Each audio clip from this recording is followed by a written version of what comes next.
Hey Alchemist and Morrison, how's it going? I'm making sure my sound looks good, which it seems to be looking all right. And I'm pulling up. That's not what we're doing. Don't worry about that. There, I'm just pulling up my pieces of the stream again, making sure I have everything in all the right places. I think I do. There we go. All right. All right. All right. All right. Yeah, it's the end of the month. Yep. All the streamers are hopping on and getting their hours in at the end.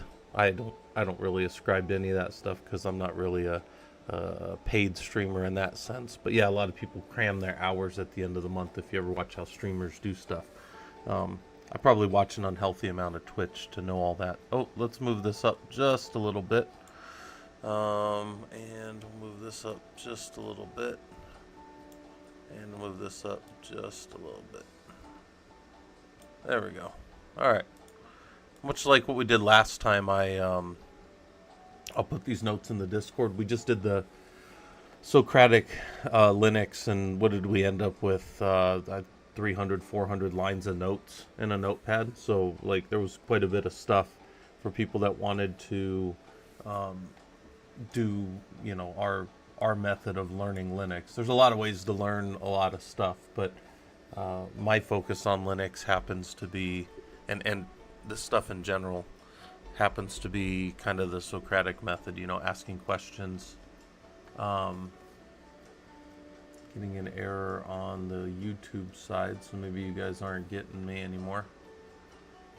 Not getting enough video to maintain smooth stream transitions as such, something. Yeah, I don't know what YouTube's saying, but I'm looking at myself on YouTube and it looks like I'm fine, so. All right.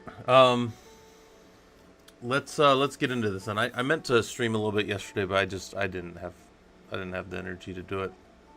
What I was going to show you guys though is this is like the only thing I get out of this, like as far as killer code goes.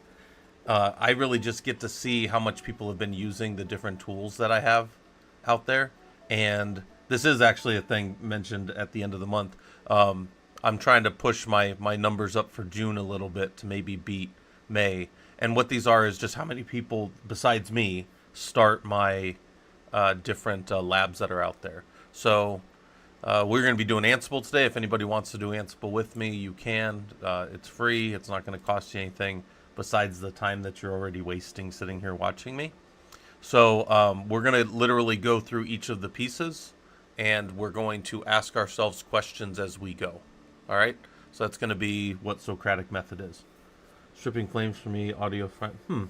Yeah, Alchemist, I'll try not to move around too much, but hopefully the frame thing gets cuz I'm looking, actually let me look here real quick. Let me look at something on the Twitch side. Twitch says my bit rate's good and my stream. Yeah, I don't know. I'll try not to move around too much then, I guess. But hopefully that fixes itself, because maybe it's network. I run in my home lab, I don't actually run wireless like a lot of people do. I run wired to my main box, and then I can jump to a secondary network if I need to. But I try not to do that unless it really comes up. Got asked a question from Yashwant over on YouTube. What exactly is the difference between Ansible and Terraform in real-time corporate? Yashwant, so I'm a guy who, I have I've let my Terraform associate lapse. I didn't go get it again, but I had that for the last 3 years, that cert. And the main difference for me is Terraform, for me, is when I initially push things or build environments, typically. And Ansible, for me, is more if I'm coming into an environment that's already stood up and you need me to maintain it and configure it. That tends to be the deciding factor, but there's a couple of things in between there that also make me change how I do things. The main one of those is I work with a lot of high performance compute, which are physical boxes, and for that stuff I use Ansible. I use physical, like when I'm doing big physical deploys, I use Ansible to configure the things. I used to use Bash. But then there's a bunch of tools that'll help you with that, like XCat and Werewolf also exist out there for that. Morrison said, can I ask a question regarding universities' teaching methodologies? Why does it seem like universities are not teaching skills that pop up on job requirements? Well, Morrison, I can tell you, I've been teaching for 15 years at private colleges. I taught at ITT Tech when it existed, and I've spent the last 8, almost 9 years now over at DeVry. And I think we teach a lot of the skills. Like I just got done teaching a class on Cisco. I passed my CCNA 22 years ago now, and that whole class was hands-on. And it's funny because like you've got in a college setting, you've got the 8 weeks or 10, 12 weeks, whatever your class is, where you've got to move through these objectives. You've got these course objectives, and the course objectives are these overarching things that we're going to do and we're going to learn. But then there's all these other things that you can go spend time and do. And this is where, I've always struggled with this as a college professor, where, when I was younger, I was told in college, if you spend 4 hours in class, you should spend 8 hours at least studying outside of class. So that's like 12 hours a week. But for me, I find a lot of times I have a hard time getting my students to, I don't want to say do extra, but like spend that extra time around the topics that they're working through, if that kind of makes sense. But for me, like I try to teach to the subject of, you need to understand the pieces around this thing, and then you need to understand. You have to be able to kind of touch it and put it together, like hands-on. So that's why all this stuff today is going to be all hands-on. So hopefully that makes sense over there. So I'm going to start with. We're going to jump into the first lab here. I'm going to take my notes. I highly advise, if anybody wants to learn this stuff, that they also take their own notes. You say, really, like watching a stream and doing, opening up Notepad or Notepad++ or something? I'd say yes, 100%. Get notes out if you want to learn something. If you just want to hang out, I mean, I don't think I'm the most entertaining person on Twitch. There's other people to go hang out with. But if you want to learn this stuff, open up a Notepad and do this. It's actually funny. I do look like I'm choppy inside of my Streamlabs desktop, so I wonder if that's part of. Let me see, what's these warnings here? Skipping frames over the last few minutes. That is interesting. Ensure your encoder settings are present. Ensure you don't have other applications that are heavy on your CPU. I don't have anything else going on that should be heavy on the CPU. Performance in editor context menu. Okay, yeah. So even my little streamer thing here sees that I'm getting some kind of skipped frames. That's interesting. I did update my NVIDIA driver yesterday, but I don't think that should have affected me much. All right, let's get into this. Here's the lab. I'm going to pin the labs as we go. So I'll pin it over on the, over on the YouTube side, and then I will pin it over here on the Twitch side. And here's the lab. We'll work through it, answer questions as we kind of go, and then we're there. Pin the message. Okay, let me get this out of the way here.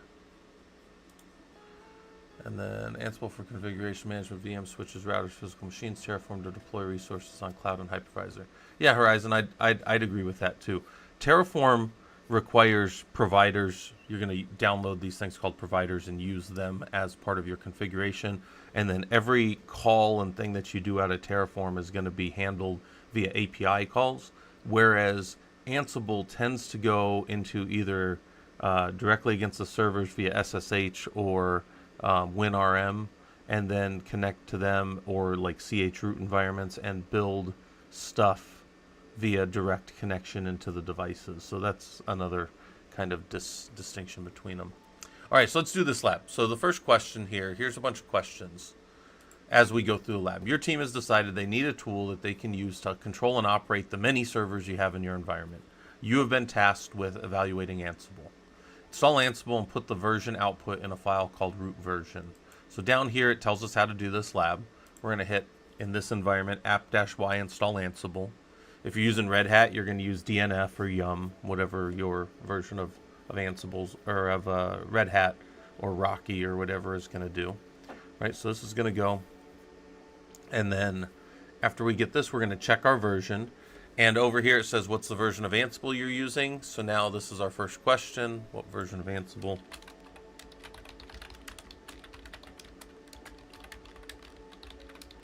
And the reason you want to know the version of Ansible, I'll show you here in a second, but with most things, it deals with how you ask questions, right? So let's look at our version.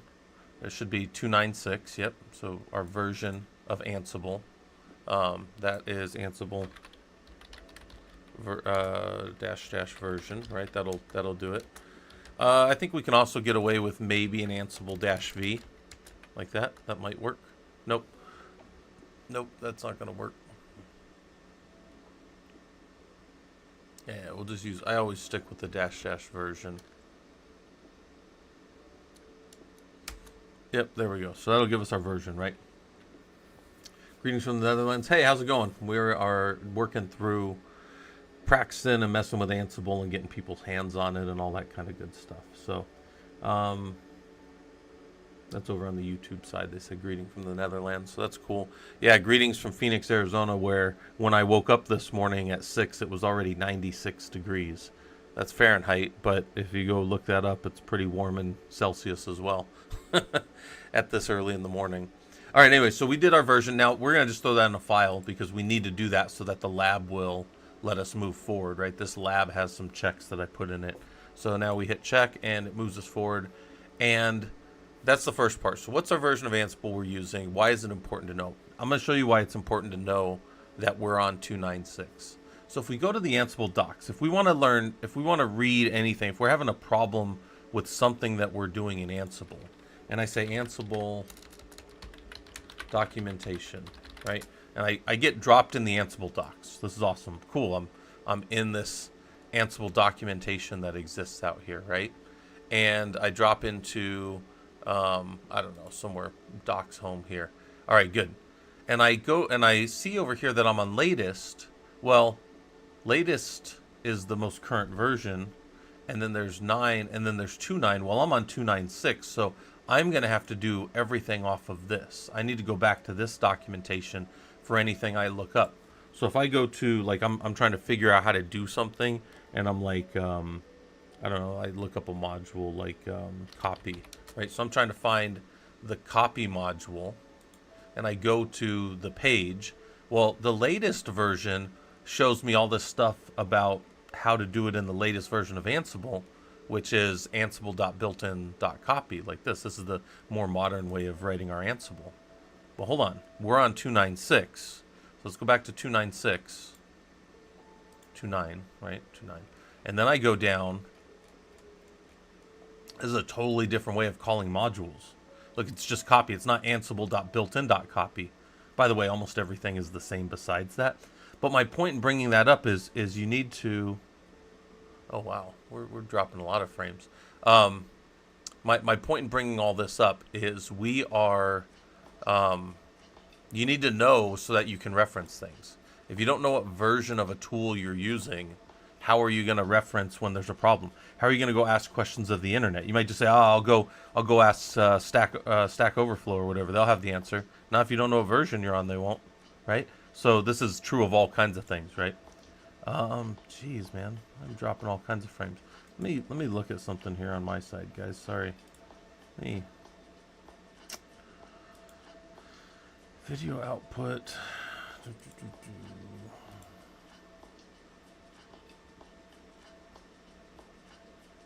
I was messing around with my encoder yesterday, so this may be my own problem.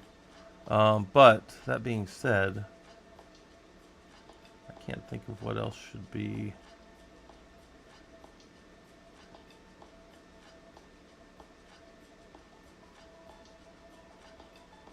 Okay. Well, let's see if we keep skipping frames all over the place, but if not, it sounds like audio's still fine, so we should be good. Let's say then, what version of Ansible are we using? We know that. What is the version of Python found? What version of Python are we using? And why might we care about that from an Ansible standpoint, right? Like, why might we care the version of Python? So It says here, okay, so we're going to keep going through the lab. Check Ansible doc and see how many modules you have. So Ansible doc help will tell you a bunch of commands about how you can use the Ansible doc command. By the way, if you're just on a normal Linux system and you put in a new tool like Ansible, and then you type tab a bunch of times, the command line bash will tell you all of the things that it can see in its paths that have Ansible in the, it'll try to complete it for you. It's like a auto completion of the command line. So all the things in any of its paths that it can find will show up there. So here's a bunch of things that you can go and play with to figure out more about how your Ansible's working. But we want to use Ansible doc. And one of the things we can do with Ansible doc is, whoops, let's run the command correctly, is we can just run Ansible doc-L and it'll list all the modules. Now, I did it like this so that it didn't pop a whole bunch of stuff to your screen. But if you hit enter right here, it's going to show you, and I'm going page by page through it, all of the different modules that are available for you in here. So Azure stuff, if you want to go connect to Azure, if you want to connect to AWS, Big IP, which is that F5 or Fortinet, something like that. Big IP is a collection. Now in older Ansible, it comes just with Ansible, so we call it by its name, just like we have here. But in the newer versions of Ansible, when you go and you switch as you're searching for it, you'll find that these come in separate packages. So instead of Ansible built-in dot whatever, it's probably going to be Ansible F5 dot whatever, because you're going to have to download these different package groups. And it's one of these things where in the newer versions of Ansible, things are more modular. You don't have to have all of the things loaded every time you run Ansible. So anyways, here's a bunch of stuff about this, and you can hit Q to get out of that. And then I can just look at the Ansible doc for one thing, like the command setup. So setup runs factor, and it'll gather a bunch of information about the servers, right? It'll tell us what's going on inside the servers. It'll give us a bunch of variables that we can use later on in our playbooks and stuff. So setup is a really good tool that will gather facts about servers, right? All right, I'm back.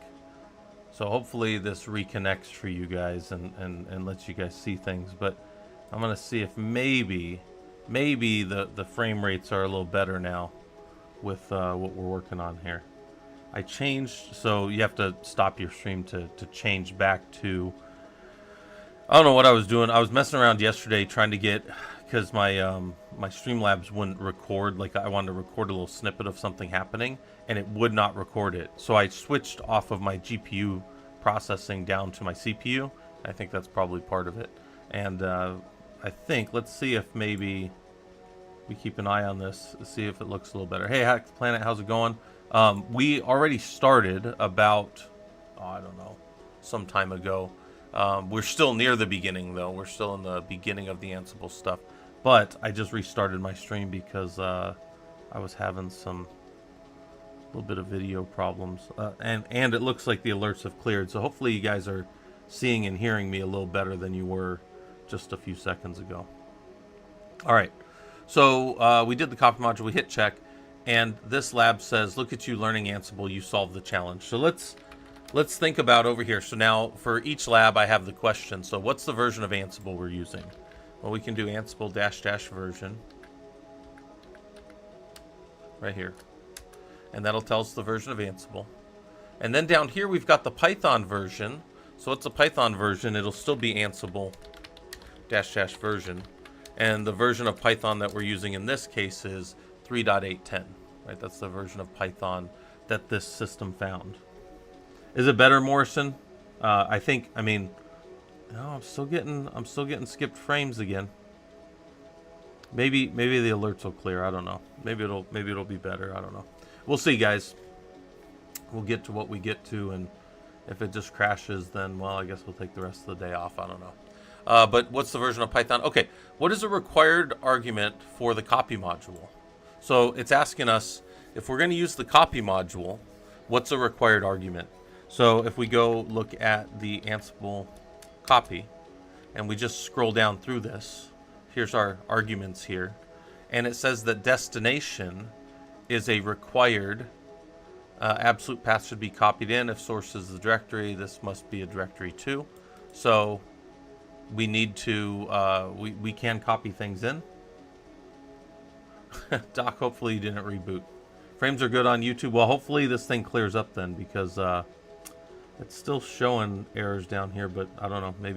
Maybe I'll just move around less and you guys will just have like a static screen up here. So what's a requirement for the copy module? Requirement, what is a requirement for the copy module? And remember, I keep track of the command that we use, not necessarily the answer, although in the answer we want to know why it's important to know. So an argument that's required is we would use Ansible doc-s copy, and that would tell us how to find the information.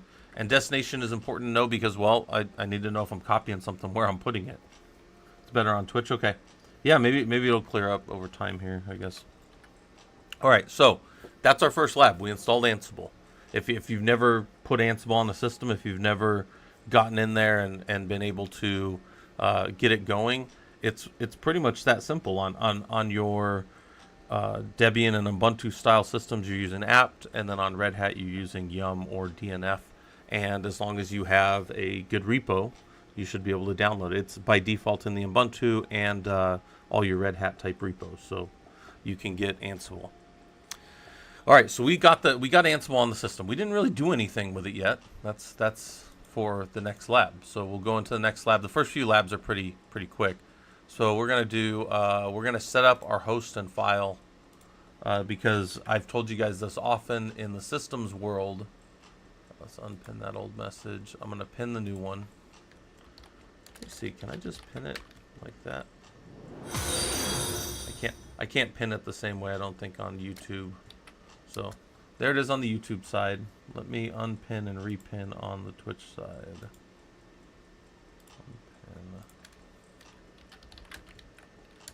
Unpin. Hack the Planet. I've set up stigs in inside of Ansible in like a chroot environment inside of Werewolf, but I didn't set FIPS when I did it. Although the stigs are pretty high compliance. I tend to skip the FIPS stuff, so I haven't, but I can point you in the right direction for setting up FIPS stuff. So if you need to, you go here, you go to Stigs, Ansible, and if you go to the DISA Stigs here, so you actually go to the DoD site for this, and then there's a kind of set of steps to the way I look at Stigs anyways. You get down your OS scanner, so OSCAP, which is what the heck is it? OSCAP is the name of the tool, and then OSCAP scanner. So those exist on here. We could put those. It's OpenSCAP. An OpenSCAP scanner, right? You do something like this. Well, in the Red Hat side, you should be able to do it.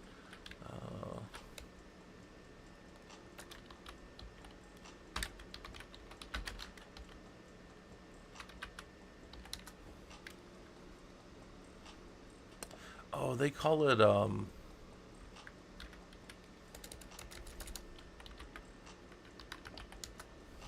they call it something else.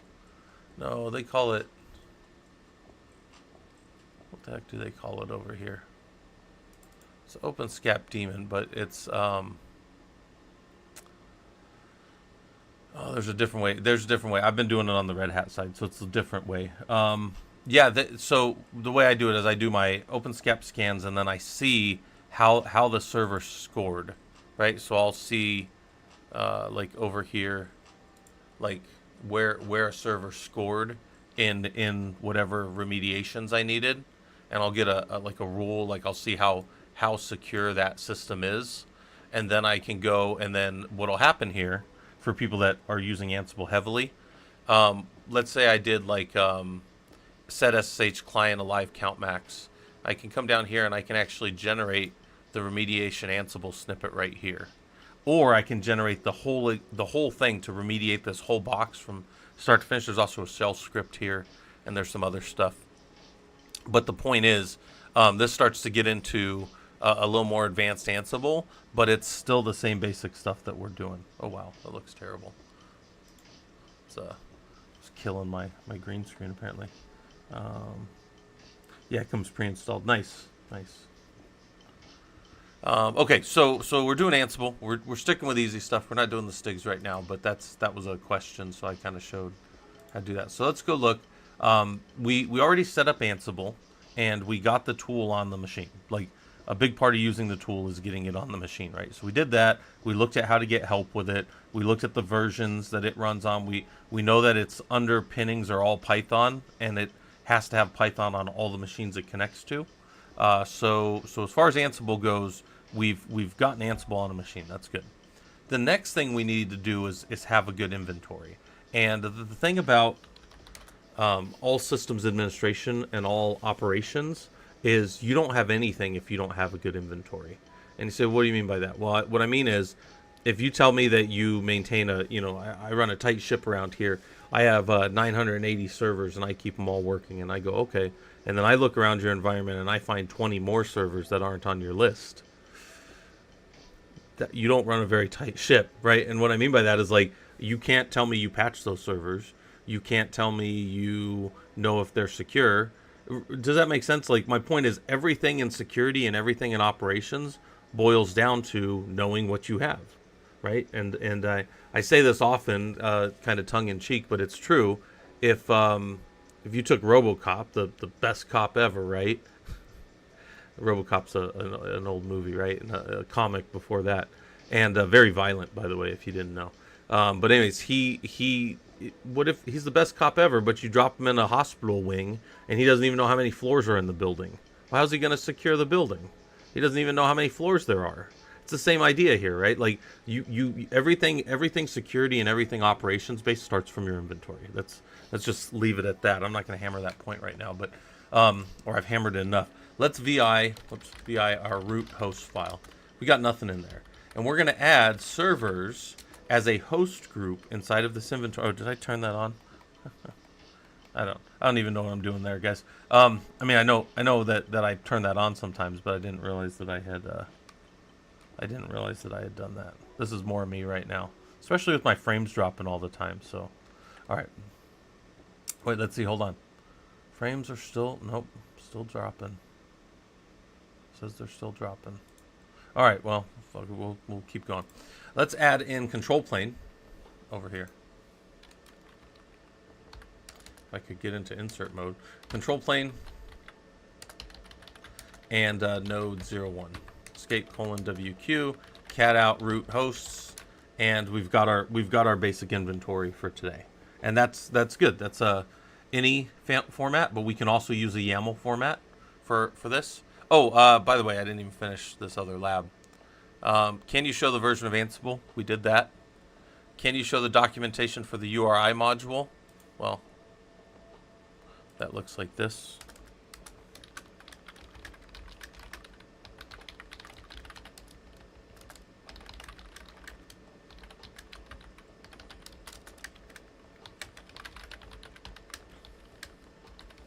So that's a URI module if you need to use that to access a URL of some type, right? Now we're in lab 2. All right, so we've got the file formats that we can input are INI or YAML. So those are the formats that Ansible will accept from you.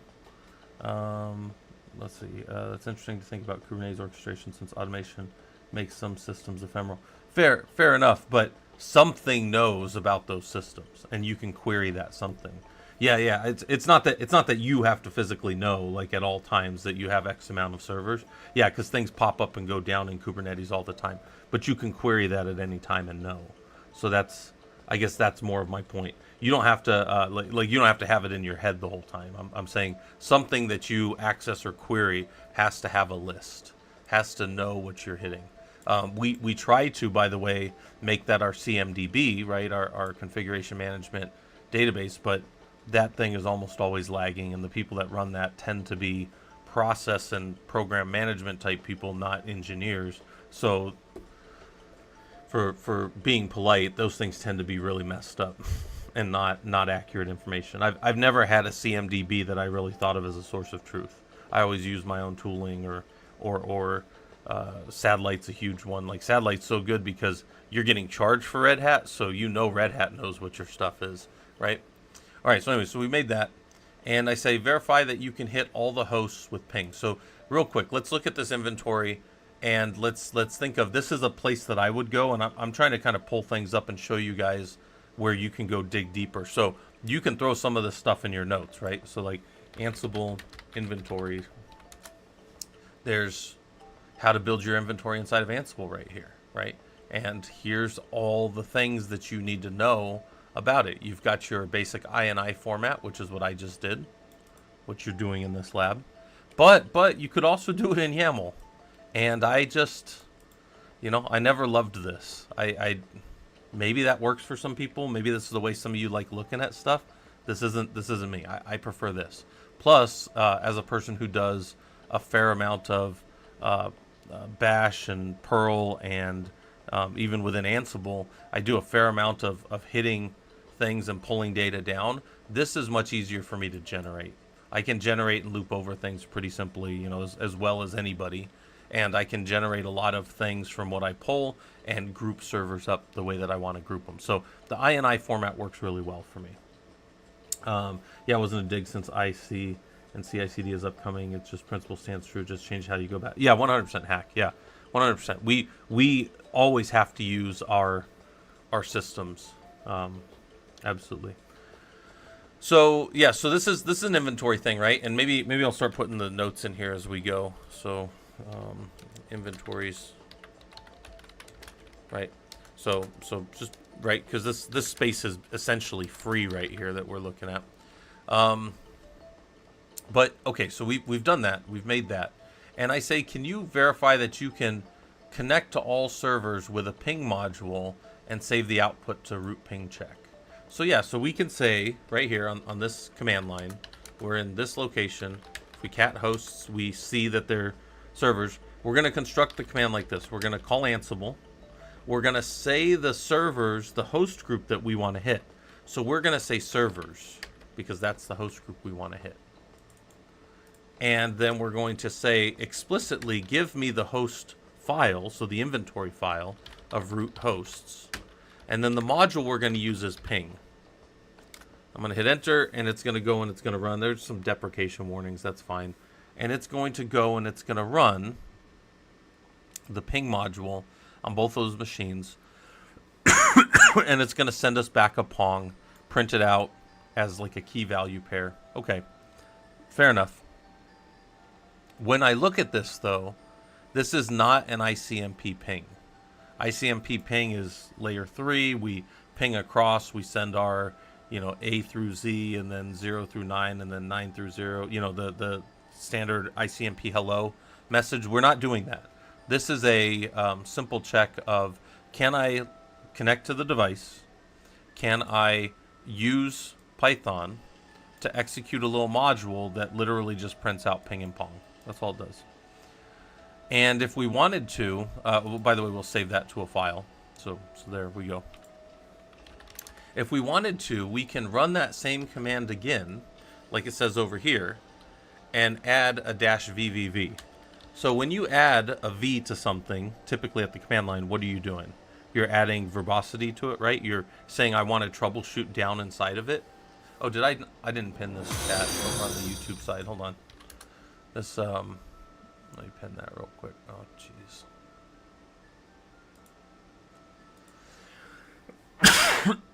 Excuse me. It's not like chat's moving that much, but it's there. Oh, and by the way, thanks for the follows. Creep Sheep TV, Uguro, and Yancey. Hopefully this stuff's useful to you guys. We're going to run the same thing again, but what's going to happen is it's going to give us a very verbose output now.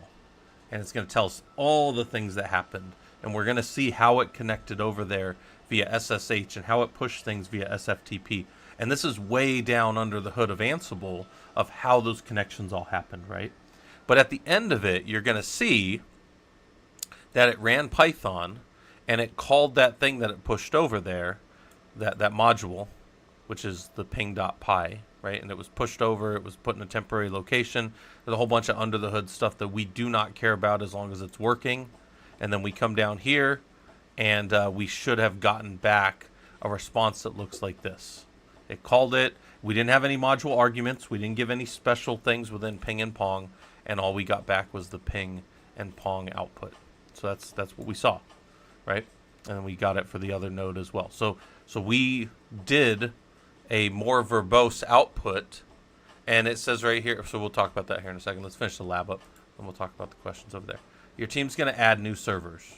So we want to add new servers. So now we're going to add all of these servers to that host file. So let's clear it up, vi root hosts. I'm just going to get rid of all this. I'll hit I, and then I'm just going to grab everything over here. Control C, Control Shift V, right? Because you're in a browser window, so it's a little weird.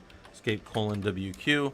And then now I've got this updated inventory of servers that don't exist yet in my environment. The only servers that exist in my environment are servers. These are ones that are coming in the future. And we did a couple of other things in the inventory that are a little new, right? We added this little thing. What the heck is that, right? Like, this is something new. And then we added these things over here, which we didn't have before. Well, these are variables, right? We can add variables to the server at the inventory level. There's like 26. Yeah, last I checked, there's like 22 ways to add variables to Ansible as you call it. You can add variables to how Ansible interacts. You can add the variables to your servers. You can do all kinds of stuff. One of the ways to do that is in the actual inventory. That server is always going to have this thing. This isn't the way that I necessarily like to do it, but I like to show that it's there. What I like to do is I like to have the server bring the variables with it by stamping the variables to the server. That comes up in like lab 8, I think, 7 or 8. We stamp the variables to the servers, and then the servers, when they show up, we read the variables out of them. So now all the servers know, like, hey, I'm a prod server, I'm a database server, and I'm not an app server, and and then we can track those things. But the servers know. So it doesn't matter what list of servers you give me, they bring their variables with them. Because this right here assumes that I had time to build this or pull this information and generate it.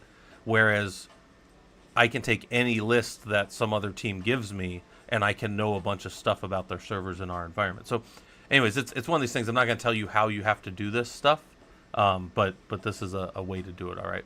Okay. So then we can go see, Stefan said, why do you do it this way? I need a better question there, Stefan, because I don't understand what you're asking me. Okay, so Ansible inventory -I root host list. So we can list them, and even though we put this in only one of two formats, INI or YAML, this will feed it out in what format? Does anybody know what format that is? It's a very common data science-y format and very common format for us to push data around, right? What is that? That's JSON, right? Yeah, that's JSON. So it'll pop out a list in JSON if you want it to. So you can feed it over somewhere else. Yeah, JSON.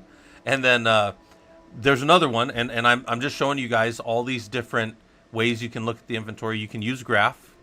Graph gets a lot of oohs and ahs from non-system people. They're like, oh yeah, I like that. That'll go good in my PowerPoint or whatever. And that's fine. This just shows the nodes, right? It doesn't have the variables with it, right? But this also this would be a nightmare to parse. So I wouldn't necessarily, well, maybe it wouldn't be a nightmare, but I wouldn't want to parse this, right? So Graph isn't really something I would use, but I think Graph feeds in, I think we were talking about it. This may be useful for some of those, there's like graphing tools out there.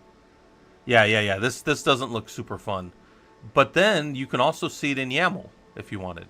So interestingly enough, we put it in INI format, and we can generate it in YAML. So if you said, hey, Scott, could you write this INI right here that you did? I got the question on the YouTube side. Why did I do it this way? Well, if you don't like INI, you could use INI to generate YAML. So this is the YAML playbook, or the YAML inventory for that.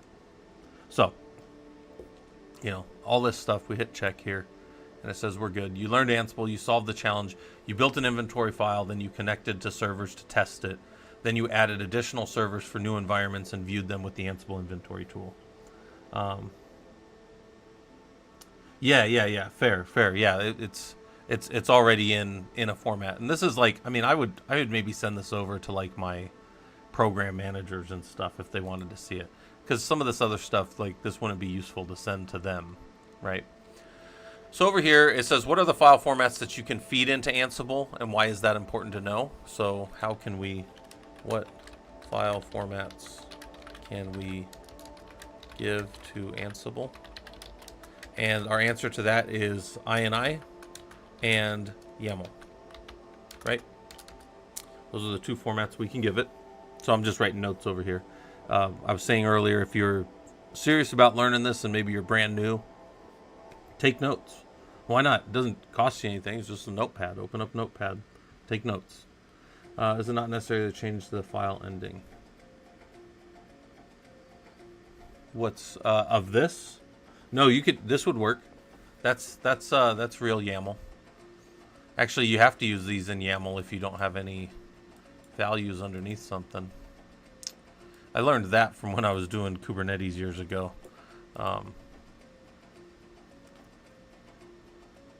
So yeah. And Neatology, hopefully this stuff's useful to you. That's the point. Isn't YAML very sensible for tabs? It's fun. You don't even need to use tabs in YAML. You can use just 2 spaces, or actually you can use 1 space. You can get away with, as long as the things are properly formatted, well, I guess it depends on the tools. I know Kubernetes will accept things as long as the YAML is, as long as it's just obvious what's a child. As long as there's 1 indent, it'll work. And that indent can be a space. Yeah, no, you don't have to use roots. No, gosh, no. No. Let me show you guys. By the way, there's a question here, I guess, that we can ask is, where's the default inventory for Ansible? Where's the default inventory? Where does it want to put it? And the answer to that is actually in my home lab. It's in etc Ansible, and then hosts, and in here, this is the actual host file for my home lab. This is a host file for my home lab, but this is the default location that Ansible puts that host file. So oh, by the way, everything in Ansible is configurable, so I can change this default behavior. So where's default Ansible inventory? It's etc Ansible hosts. But how would I find that? How would you find the default inventory? And this kind of goes back to something, maybe I need to spend a little more time on this in this lab. Everything is configured under ansible.cfg. So this is where the defaults are all at. So if I say grep inventory from ansible.cfg, there's my default inventory, which I can override. And by the way, you can override stuff. You can override stuff locally in the file too. So you can override just the variables with a local config that you want to override. So there's a default inventory is etc ansible.cfg. And how would you find the default inventory? You would just grep inventory from that file, right? So whoops. By the way, I do make these notes available in the Discord later. So if you happen to see this later and you're like, oh shoot, I didn't get any of the notes, or if you didn't take notes, I'll put these notes up in the Discord when we're done with, when the whole series is done, because there's no way I'll get through all of these today. I've got like 20 labs of Ansible or something to go through. So this will be something I build on for a week. Well, maybe not a week. Why do you collect the environment variables from remote hosts, and how do they look like? Oh, yeah, Stefan, it's fine. I was just, I didn't understand before. But yeah, how do I get the environment variables from remote hosts, and how do they look like? I'll show you that here in a little bit. But if we were to jump ahead on, if you needed to know which lab it's in, I'll show you Actually, this lab's technically done. Let's just make sure that we have these pieces. What are the file formats that you can feed in? We got that. Add VVV, that worked. And then what file formats can you output to? So real quick, hold on. Let's put this here. What file formats can you output to? That was YAML, graph, and JSON, right? So those are the file formats that you can output to. All right. And then here, can you output the inventory in 3 different formats? Yes, we did that. Can you assign variables to your servers in your inventory? Yes, we know how to do that right here by putting variables, key value pairs. Yes. Okay, so now add lab 3. But before I get to lab 3, I'm going to answer this question real quick. Let's come over here. Let's look at my labs real quick. And this is the lab. This is the lab that you guys want for, oh, there's 21 labs. For pushing facts to all servers. This is the lab. And this one gets, so I'm going to link this for people that want it, even though this is way further down in the list. But the question was around, let me just pull this up real quick. We won't take notes on this lab out of order, but we'll do it real quick. It says your team has decided to stamp variables to your servers so that they know information about themselves. And then we've got these files already included. So if you look real quick at prod patching fact and dev patching fact, these are just, they're by the way, the format is JSON, right? That's a JSON key value pair. And we can stamp this into the server. So I'm going to look at my custom fact push. How am I pushing this to the servers, right? How am I pushing this out to those servers? And I'm pushing the prod one to the prod servers, and I'm pushing the dev one to the dev servers. And then when I read them, they're going to come back because they're down in Ansible facts, facts.d. And Ansible will, by default, look in there for things that are either JSON formatted or it can run them dynamically if they're scripts. And it's the script output has to be in JSON. And Ansible will take those facts and add them to the setup. So you know when you do gather facts and you go grab all that stuff about a server, you can know a bunch of extra stuff about the server by stamping it to the server ahead of time. So I know I'm way further on down advanced, but the question was, how do you stamp them? And this is the lab that'll tell you how to do it, right? And I tell you guys this lab looks a little bit, as you do it, you're like, that looks a little dicey. Why would I group things later and this and this? But I can assure you, this is one of the most critical and important things that I've used for Ansible for like big numbers of, and I maintain, I've told you guys, thousands plus servers. This is one of the most critical things that I've learned how to do is push my facts over, know what my servers are. Then if my CMDB is bad, I don't care because the server knows what it should be. If the data I get is wrong from somebody else, I still have it on the server. If we need to deconflict those, I can deconflict those before my patching nights or before my downtime and before all these other things. But the point is I can go stamp these things on the server. All right. We're not going to do that one just yet. We're going to go back to the regular ones, and I'm going to unpin the stuff that's there. So give me 1 second here. Unpinning old labs. We've done 2 labs so far, and well, the other one's not even pinned over there. Let's go and we'll do another lab. We're going to do, before we start running Ansible, like before we get up and just like running through Ansible in playbook mode, which is the way we do it. We're going to touch the pieces. I have the first 2 labs. So the first 2 labs were install Ansible, because I just think you got to have your tool on your machine. Then we need to get our inventories right and understand inventory. So those are the 2 pieces we've done. Now we're going to go and we're going to do individual commands to just test things quickly inside of the Ansible. Now, some of you that are using Ansible are like, I've never done any ad hoc commands. And I say, okay, fair. But for people that have not done it, this is a good way to understand it. And then also, I may be able to sell you on why I still use ad hoc pretty often. I do ad hoc for one-off stuff, for quick stuff, for checking things all the time. In fact, I use it more often. I used to use bash loops all the time, just loop over a list of servers. I almost exclusively use Ansible for a lot of that stuff now. So anyways, I'll show you guys how I use Ansible this is administrator stuff. I actually can do these things. I can also do these things and test individual pieces as I build things into a playbook, and then the playbook is what's used to go hit everything in the company, right? Everything else. But in my little test environment, and as I was doing each individual step, I can use ad hoc mode. So let's do ad hoc mode. We'll go to lab 3. If anybody wants to follow along with me, this is lab 3. I'll pin it on the Twitch side, and then get this out of the way here. Get that out of the way. All right. So we're doing lab 3, intro to ad hoc. And it says here, so lab activities, you know, I thought I went back and wrote, I need to write that in my notes. Go back and write up kind of like in the very first one where it talks about your team wants to evaluate Ansible. I thought I had went back and written these up for all these, so I need to do this. But we're going to use ad hoc to gather data in our environment, right? Like we just want to know kind of the state of things with, and we're using Ansible for it. Again, this is not the playbook mode. This is not where we're eventually going to get to where we use Ansible to do all kinds of big configuration stuff. This is the very simple pieces, right? This is all the little pieces. So let's verify that we got a Ansible on there. So Ansible -version.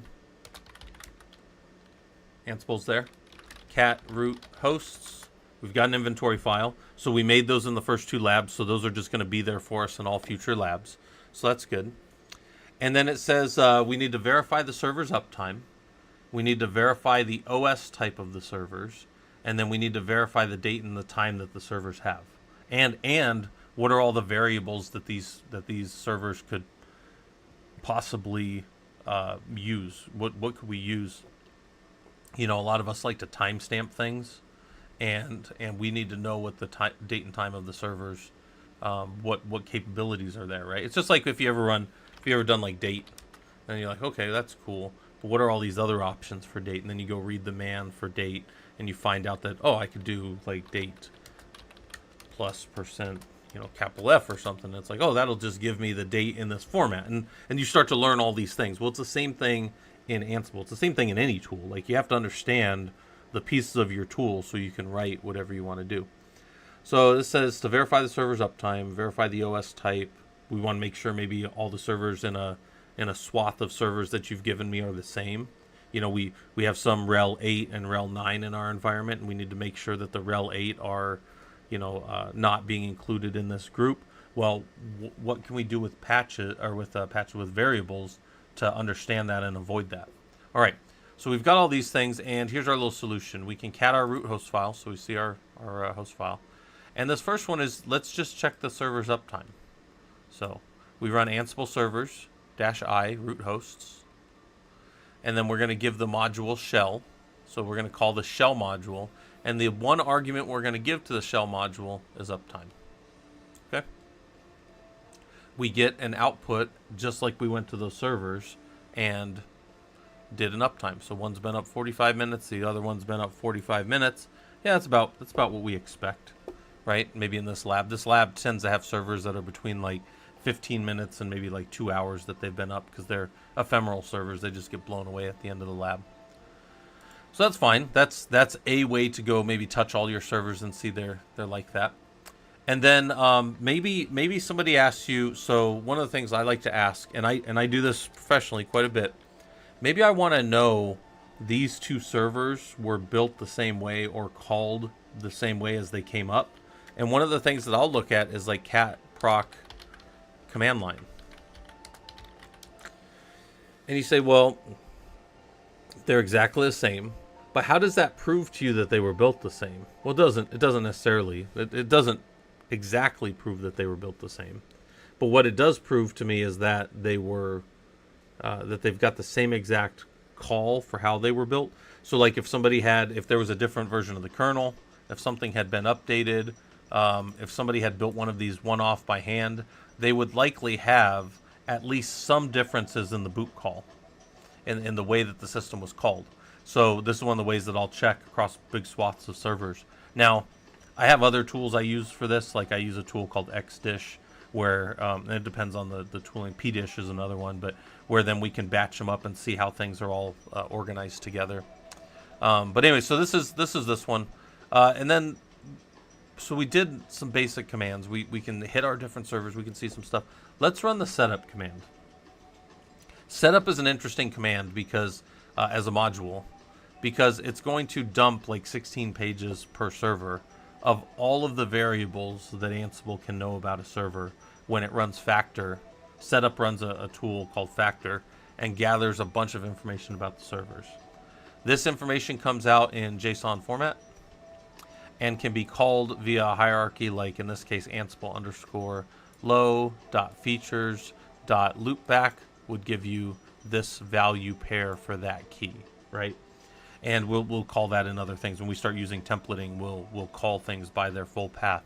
But there's all this stuff in here. So this is too much information. Look at this. This is too much. Ansible underscore flannel1, that's an interface, right, for flannel. And here's all this stuff. That's too much information.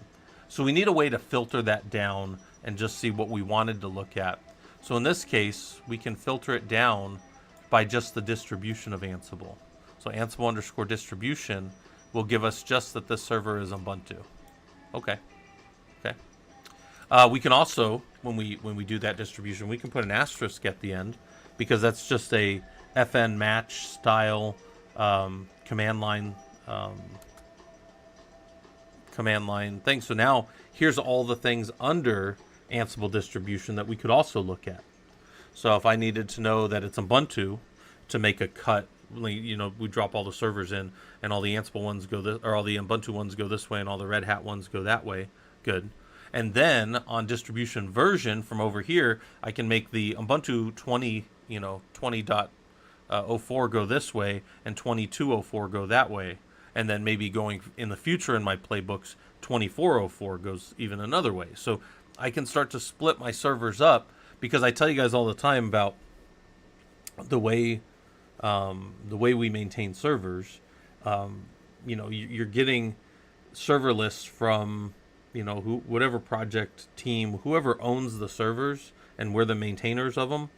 You know, you got these different dev teams that will say, hey, we need to reboot this set of servers, or we need to do this. Well, they don't always have, again, great information coming out of the CMDB, so they don't always know all the things that are going on. So for me, I can look at the server and see exactly what's going on inside the server. So this is very useful for me for this kind of stuff. All right, anyway, so we did that one, and then let's see, what about this one? We just want to look at the date time. This one's one of my favorite ones. I tell you guys, this one's super useful. So here's all the facts about Ansible underscore date underscore time. Here's all these things. You've got the date, you've got the time, and that's okay, date and time.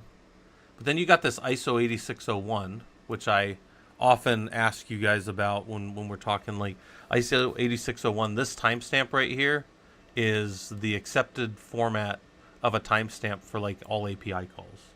So if you do cloud stuff, there you go. If you do dev stuff in the any dev stuff in the front end or back end space, there you go. You have to know your ISO 8601 format, right? Some of you maybe even have looked at that for years and never even knew that that was a hard-coded standard, right? So you can go look at all kinds of stuff around that standard, but that's the one that won the standards war, right? That's the one that we use, ISO 8601. So go look that up in Wikipedia and stuff or whatever, but that's pretty common format for most of us. But I think that this looks like shit with the colons inside of an operating system. If I have to timestamp something, I never use this. I use this because it removes the colons. And if you ever put colons at a command line, it doesn't look well in a file system, right? Like if I touch some file, colon, this, that, right? It's there, but then when I want to call it, you have to do that. And that's a nightmare. That's a nightmare of scripting right there, to have those kind of escapable characters in a command line. I wish that there had just been a standard that never allowed this, but, you know.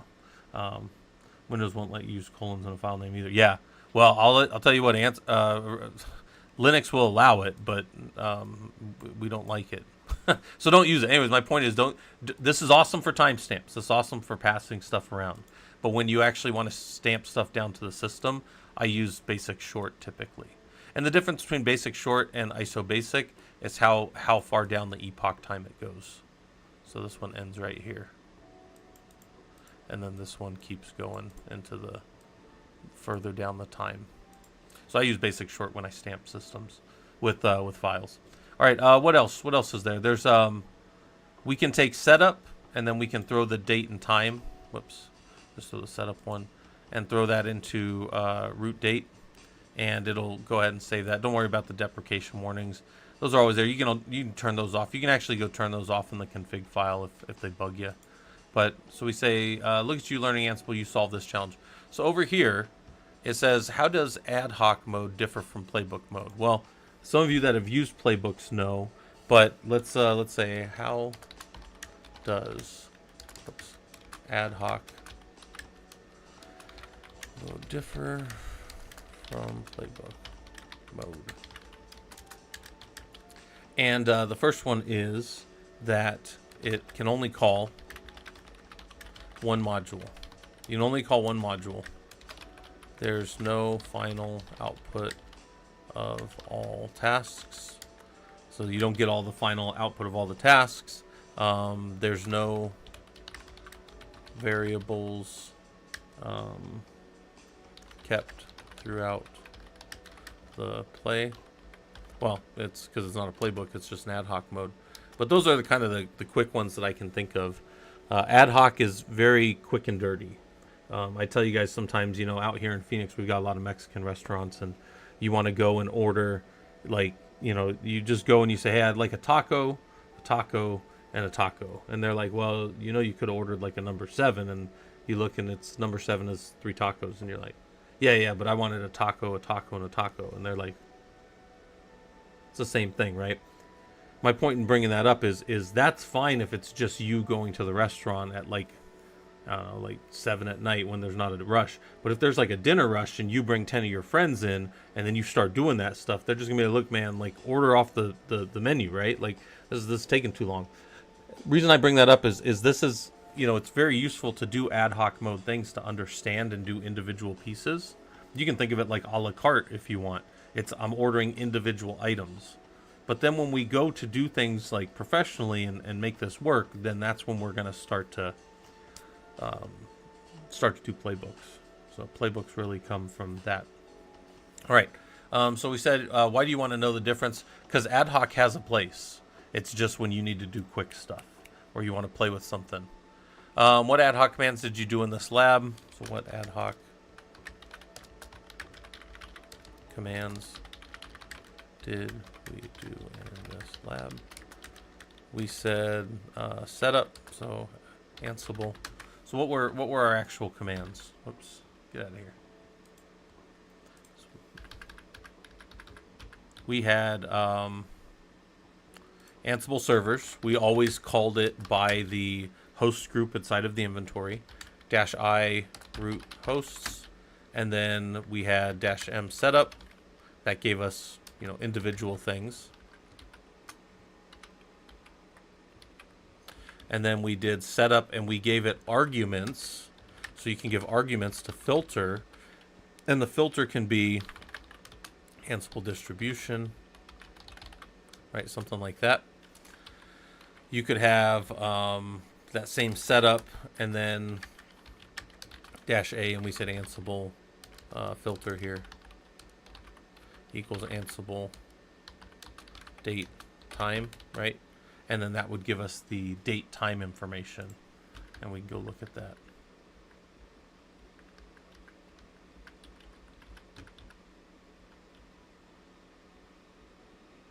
Yeah, filters Ansible date time. So you could call these things a bunch of different ways and get all kinds of things. Okay.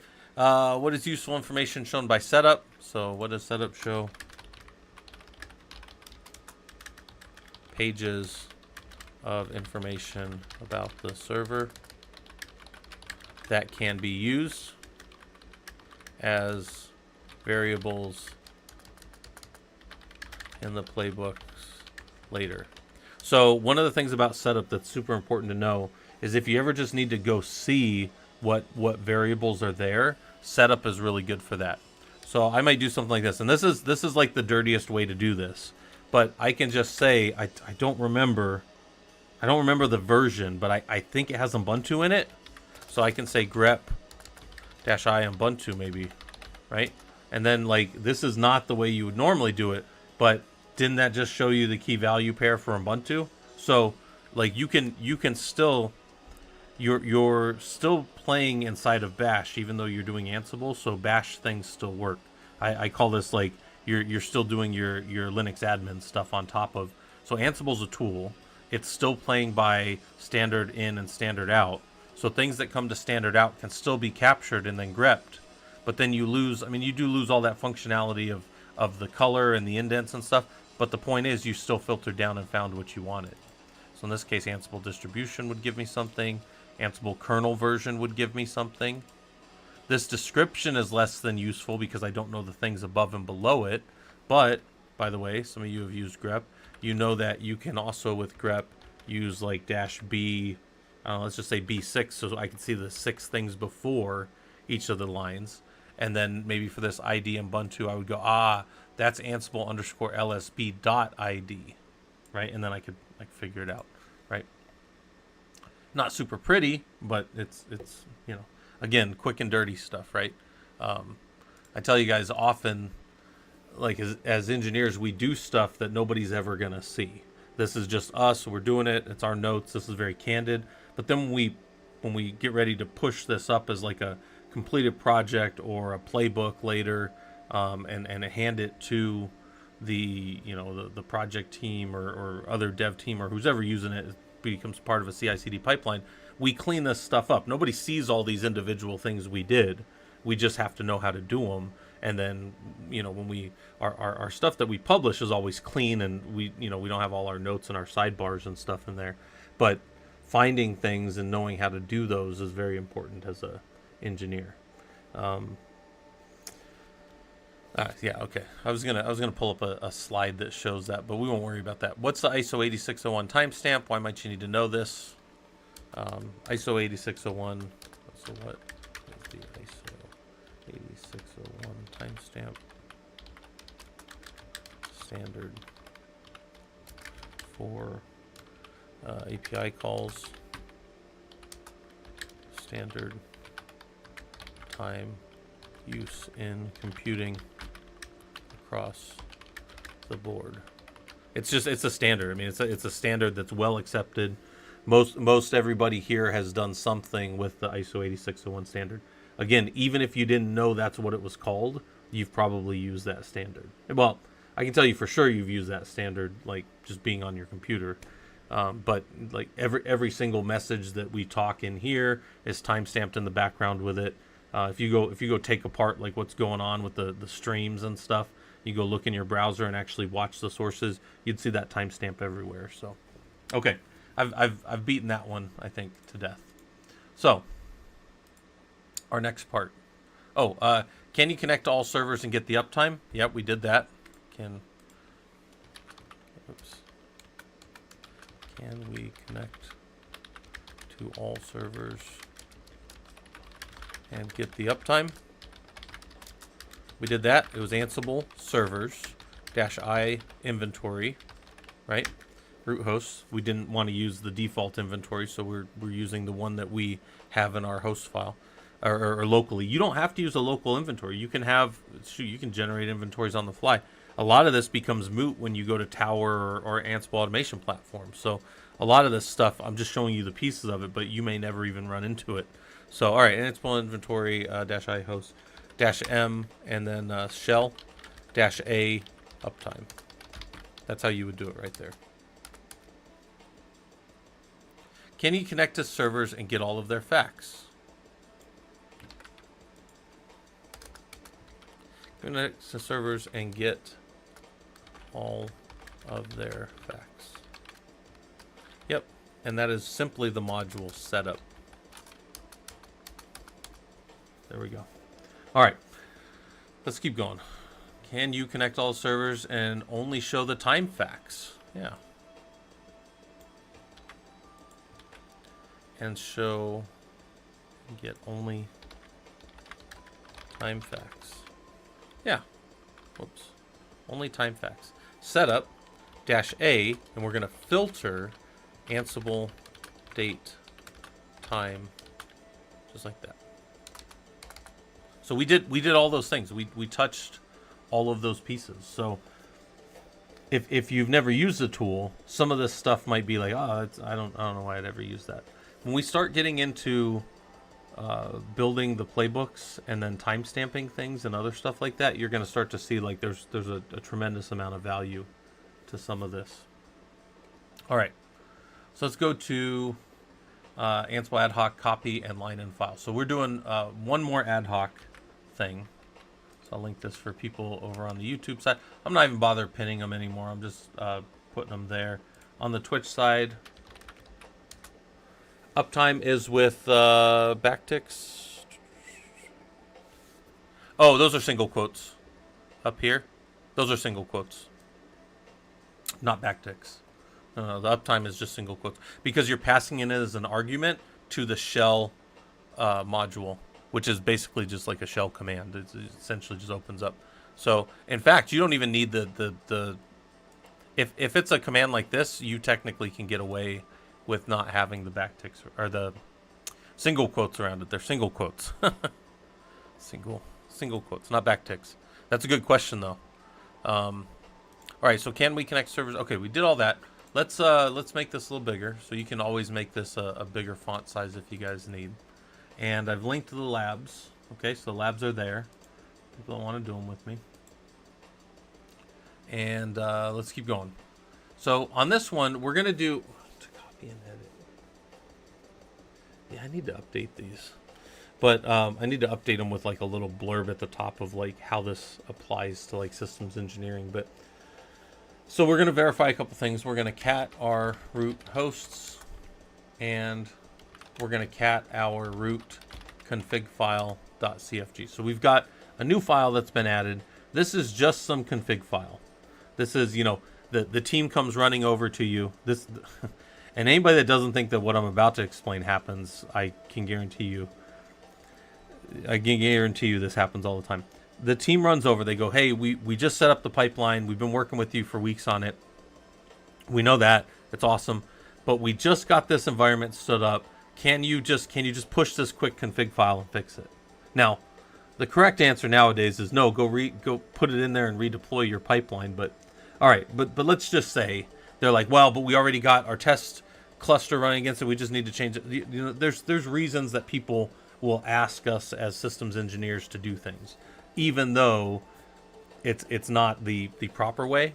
And let's just say they're like, well, we already baked it in, but we don't want to do the redeploy because, you know, whatever the reason is, we got to change it. So we're going to take this file here and we're going to push it everywhere. That's going to be part of the lab here. But then we're also going to have to change it in some way, because this variable 1, instead of just being a bunch of zeros, this is a common usage that I've had for this. If you've ever used like Datadog or New Relic, they're really great tools. Let me explain what they do. You've got Linux servers sitting out there, right? And then you've got applications that go on top of those Linux servers, right? And then what happens is the tooling for observability into the platform and the platform for sure, but then also the application on top of the platform needs to be better. Now, some of us have been doing a lot of Prometheus, so we're like, well, let's just do that inside of Prometheus. But companies don't always have the time to spend that. So instead of the make, they go and they buy. So they buy from like Datadog or New Relic. Those are two like really big ones that I know of. There's probably some other ones, but those are the two that I've used. And what will happen is when the agent gets deployed, the agent in the setup has like a configuration key, and that configuration key identifies our company, and then sometimes it also within the key that's been generated, it also will be just for that app. So maybe like we are using the company, you know, we're using the tool New Relic or Datadog enough that we generate our own keys per app, and then we can go put them down on our boxes. So I've had this. I've never had this scenario that I'm creating here exactly happen, but I have had to put it into what I deploy for people in their CI/CD pipeline. But in this case, we're saying that they came to us later and they need to fix this var1 for whatever reason. I'm just giving you a scenario in which I've had to do it, and I would have to go put some key in here and restart the service. So we're going to do something very similar to that, but we're going to do it just in Ansible with ad hoc mode. We're just going to one-off. This is a one-off. We're throwing data down the pipeline. So we've checked those things, and the first thing we might do is say there's a very simple creation here of a directory that does not exist. So look at this real quick. It says Ansible servers. That's the same. It's the same thing we've been doing this whole time. -i root host, same thing we've been doing. But now we're using the module file. Well, file has some simple arguments it takes. Here's the arguments it takes. It takes a path. The path that we want to exist or not exist on both nodes is opt deployment. And the state that we want can be present, absent, or in this case, instead of making a regular file, the state is going to be directory. So it goes over and it ran it and it deployed and it created deployment as a file on both of those servers. So now, one of the things I always tell you to do as we do Ansible and as we're learning it is run a command twice. So it said changed because it had to change it. But now we go and do it, and now it says okay, well, or success. Success and okay are they're synonymous in Ansible, but you're going to see success when you run ad hoc, and you're going to see okay when you run playbooks later. But okay, so we've got that. But what does that mean? That means it was already there. It found it in a good state. So let's verify that this is true. Let's rm-rf opt deployment on just this one node. And this is one of these things I tell you guys, one test is worth 1,000 expert opinions. What's the behavior going to be now? Is it going to make it on the one node and not have to make it on the other node? Or is it going to have, but instead of us guessing, let's just run it, right? Because it actually cost us more money as a team to sit here and talk about it than to just run it. This is one of the reasons I like the idea, what we call it, one test is worth 1,000 expert opinions. Okay, but with SSH-V or backticks. No, Doc, if you do SSH-V, you still use single quotes as well. Like if I just saw that question. If I do an SSH-V to node 01, I'll still use single quotes for uptime. Like if I do this, and then I just get the uptime back from the box. Where's that? There's our uptime right there. There, right there. That's the line. But then if you take the V off, you'll see it. But those are just single quotes. Those aren't back. Backtick, for anybody that's wondering, is up by your tilde key next to your 1 key at the top left of your screen. That's called a backtick. Looks like this, as opposed to single quotes, which look like that, and they behave way differently, right? So that was just a question on the YouTube side. Yeah, when I do SSH node and check a node's uptime, I use single quotes as well. All right. So back to this. So we run. Let's run it. It should have to create it in one spot, yes, and it didn't have to create it in the other, so it didn't. And then we run it again, right? Because again, it's free. Now they're just going to be green up and down the board because there's nothing to change. Okay, so we know that Ansible can, when we give it a command to run, when we tell it something to do, if it finds it in the state that we've already asked it to be in, it doesn't change anything. But if we do have to change something, then it'll go change it. Good. So now we're going to copy over. So now we're going to use a copy module, and we're going to copy over. Oops. We're going to copy over that server or that config file. And when we copied over the config file, we got the first time there's a checksum and there's an MD5 sum. So there's two different sums that are happening against this, and we can verify those if we did MD5 sum on our system against config file.cfg, and then if we did a SHA-1 sum against config file, you would find the same numbers right there and right there for this deployment. So those numbers are there. If you rerun the playbook again, sorry, it's not even a playbook, it's just the ad hoc mode, it will not have to recopy. And the reason it didn't is it checked the SHA-1 sum of the server of the file here and the SHA-1 sum over there, and it said, everything's good. There's nothing to change. That's what it did. And if you need to see that, if we echo 1 down into config file, God damn it! Don't do that. I meant to. Oh, God, I meant to append it. Oh, jeez. All right. Don't do that. Where's my file at? I know I have it up here. There it is. All right. Anyways, but it's still true what I'm about to say is it's not if you go to push it again, it will change it because it finds the file is different. And then when you run it again, it doesn't change it because the file is no longer different. But now if I change the config file back and put those values back in it, now it will have to fix it because it'll find a different sum and then it'll go. Yeah, I do those errors to show. Yeah, don't do that. I meant to do 2 greater than signs. It's still kind of early on a Sunday morning for me. What is it? It's only 8 o'clock here, 8:11. And what's the temperature? It's already 99 degrees outside right now, so that's terrible. And the humidity is 30%, which we typically have like no humidity in Phoenix, so any humidity is terrible. All right. So we've got that. Now we've pushed that file, and it's opt-config file. So if we wanted to check, we could actually verify that the config file is everywhere with the last command, and we see it. But we need to change. There's a bad configuration. It says we need to change a bad configuration line from 000 to 111. So again, remember I said that sometimes that might need to be like a license key or something.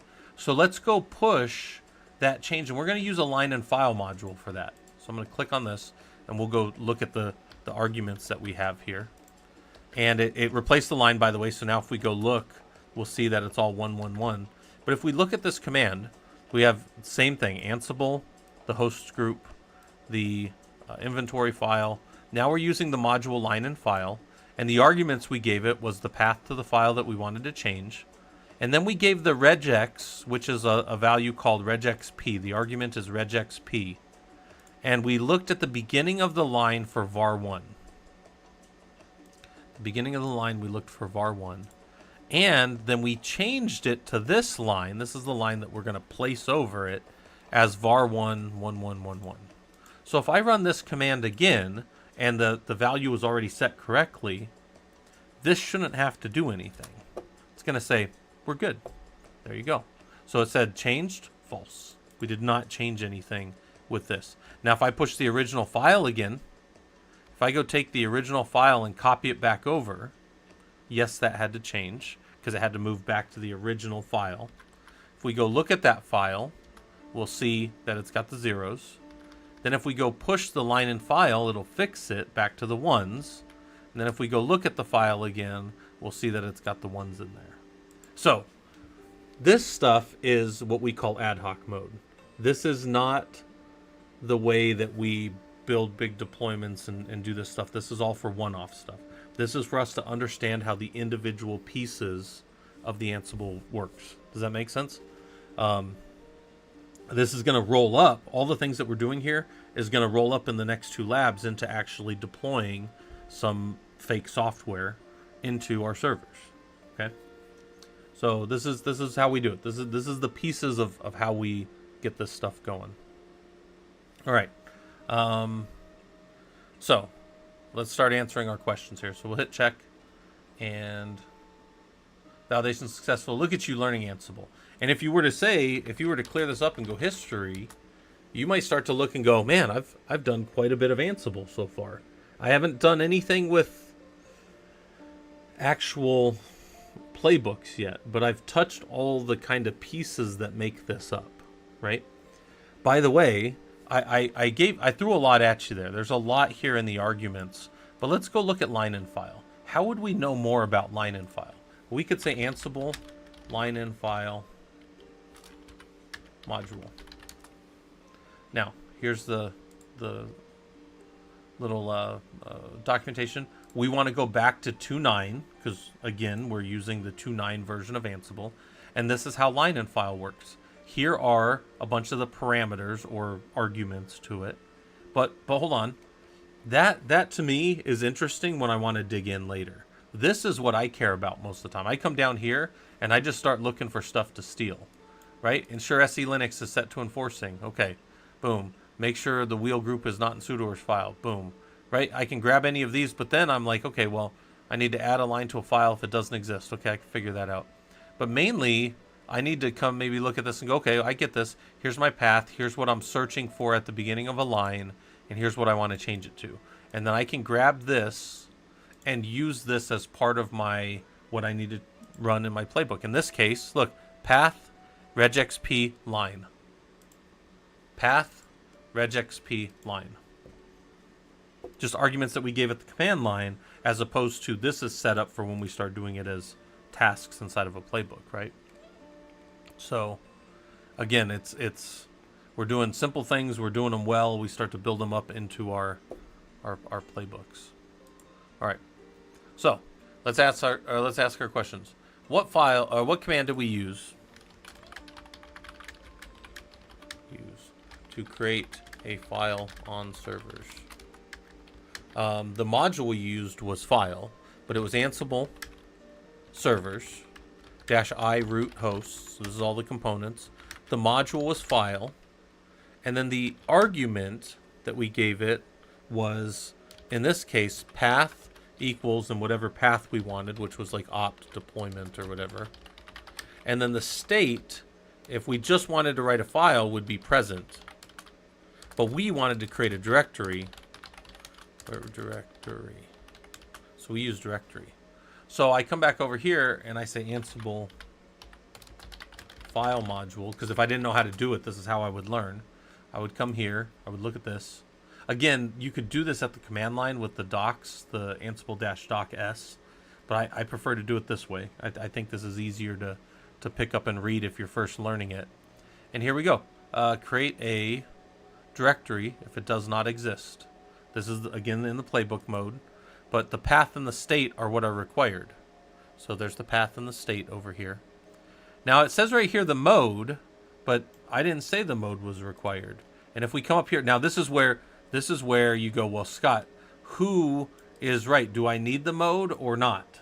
So we come up here, and this is where we go and dig in. So mode is right here. It's all in order. It's all in alphabetical order. Mode is a string, and it tells us some stuff about it. It gives us some good information, right? Mode. And it says that if you don't give it, it'll be a default of some type. Hey, Apollo Python, how's it going? We're just walking through some stuff. The ones that are choices and defaults are always in blue here, which is nice. So follow will always be yes, force will be no, but you can change that. You can say force equals yes.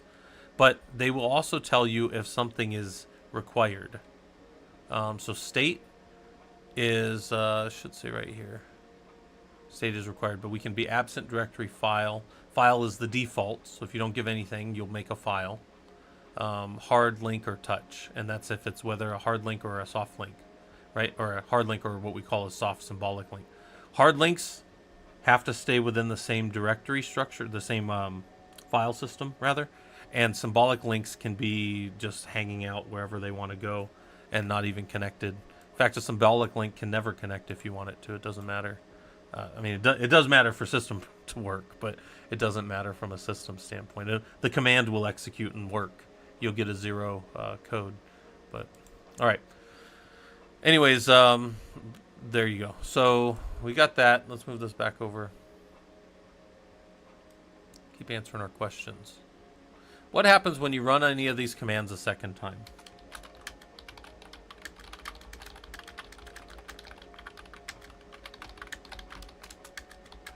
They do not do the work again. They simply say success. Like that. So what actually happens is it says success. When we go to playbook mode later, tasks will be okay. Okay means didn't do anything, or okay means it was already in the state I expected it to be, right? And then it says right here, what regex value is the line in file module looking for? So there's a regex value right here in this command. And what's the regex value that it's looking for is to anchor to the front of a line var1. So I never know how much people have used regex, but regex has a bunch of special things that you can do, and I claim no great expertise in regex except for a guy who's been using it for a long time. There's definitely people out there that know it better than me, but I know the things that I need to check well. And in this case, I needed to anchor to the front of the line and look for var down the file, right? It's because I knew var1 was what I was looking for. Often, and you even see it if you go reread the line and file part, the module, you'll find that a lot of their stuff is anchored to the front.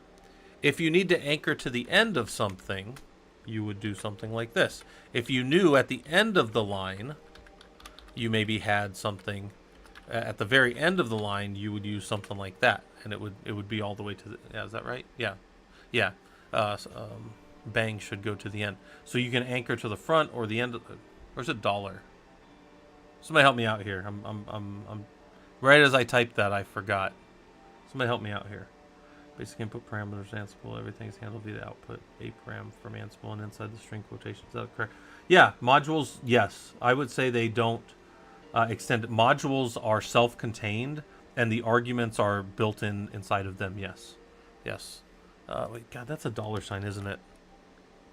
Right as I typed that, now I can't remember. Yeah, it's a dollar. Yeah, thanks, Doc. Doc on the YouTube side got me. Yeah, it's a dollar sign. Yeah, I was yeah, I was drawn right as I started talking about it. My brain went blank. But yeah, it's a dollar sign. So we don't need it for this answer, but for us, yeah, we anchor to the front, we anchor to the end. Sometimes we want to search in the middle. Sometimes we want to search between white spaces. And there's all kinds of things inside of regex. I used to tell my college students, I had this big thick book of Red Hat back in, this was like, it was a CentOS and Red Hat 7 book. So this was early on, like 10 plus years ago of teaching. And it was, I would tell the students, right in the appendix, I think it was like appendix B of this book, was like 11 pages of regex. And I used to tell my students, I'm like, if you become an expert in just these 11 pages, you can basically punch your ticket anywhere because, I mean, like if you know regex like front and back, you're probably doing everything else front and back as well. But I said you basically punch your ticket anywhere you want. So, yeah. var, yeah, and dollar sign within bindings. Yep. So, okay, so that's that. What might you use to test the same kernel? So this one, look, so then I ask a little bit of a challenge question. So what command might you use to test for the same kernel version on all of these servers?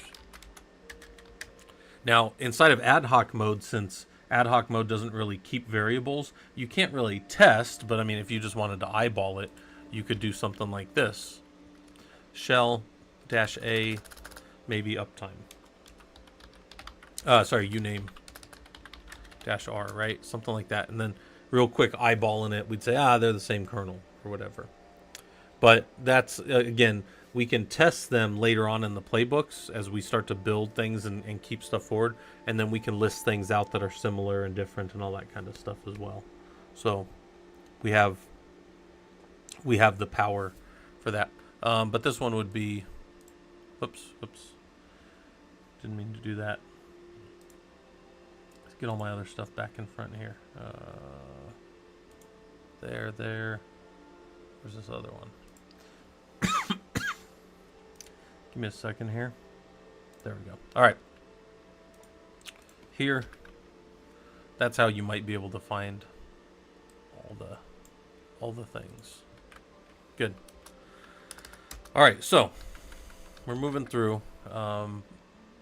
Let's answer these questions because I think I have a few questions here. Oh no, I don't have any for. Okay, so now the lab switch for people that have been here before and done these labs with me. The first 4 labs don't really have anything that like they're all like touching the pieces of Ansible. They're not really the way, well, there's some things we would use still in the enterprise with ad hoc, but for the most part, the playbooks are where we're going to start really getting into the the way that this works. So here's what I'm gonna do. I'm gonna link this for you guys that want to follow along. I'll pin it on both sides here, and then I'm gonna set us on. Let's pull up Ranger Cam real quick. Oops. How's Ranger doing? Oh, we gotta log back into everything. Get Nagios up. There's Ranger. Look at him down there. Let's go give him. I'll go give him a treat. So I'm gonna say real quick. We'll do. Whoops. We'll do a break and Ranger treat.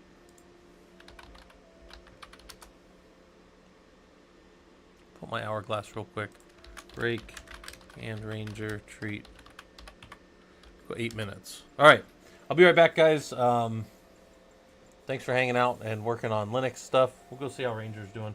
And it's 73 degrees downstairs, so don't let him look like he's super tired and whatever. He's just Ranger being Ranger, right? So, all right, I'll be right back.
All right, what do we got going on here? Good to see Ranger hop over to his other bed to get a treat. Yeah, that's Ranger for you. All right. He likes both of his beds. He alternates between them throughout the day. All right. Got a drink. Got a little bit of a break. You guys want to see what I've been doing in the home lab while we're on break here? Move this down here a little bit. So I've been thinking about tooling over to a tool called Werewolf. I've been using it professionally for a little bit. I've always used XCat, but Werewolf really has some interesting components to it. And like the way the home lab works, you know, we've got this separate network internally. Here, I'll pull this up while I'm talking. We've got this separate network internally for the home lab where people jump in and then they get moved over into there and then they can do whatever they need to. There's access to that in the Prolog Discord for people that want to get a little more hands-on type stuff. And what I've done with that is a lot of that is built through, we use Ansible to deploy these nodes, and then there's a little bit of extra kind of configuration that I've been doing on top afterwards, and it's not 100% automated. There's a few things that the nodes still do even after they come up, where I go and I push some more playbooks to them and configure the last little pieces. But with Werewolf, one of the things I can do is in that environment, as I build them and give them their different, I don't even see it here. I can give them, their different hardware. I can have those nodes already defined in there, and they can get static IPs. So basically I can just blow them away and rebuild them over and over again using that tool. So I kind of like that. And then so what that means is this: if I want to overhaul the network and take all the blue nodes and bring them down and bring them up as, defense nodes, and then the red nodes are like adversarial because we have these two kind of like teams going, then I can do that real quick, right, with Werewolf. Whereas I can do it with Ansible, it's more tooling on my part. And I kind of like letting a tool do what a tool does. And Werewolf is a pretty common, some of you guys probably have heard of Beowulf clusters. Beowulf clusters were using the early Werewolf. So you can go look at what this is. It's getting a lot of traction in the high performance compute space. It's run by a company called CIQ. CIQ runs them, runs Rocky Linux, and runs, there's a whole bunch of stuff. CIQ company, right? They're Enterprise Linux. They're I want to say they're kind of up and coming, but they have Rocky Linux.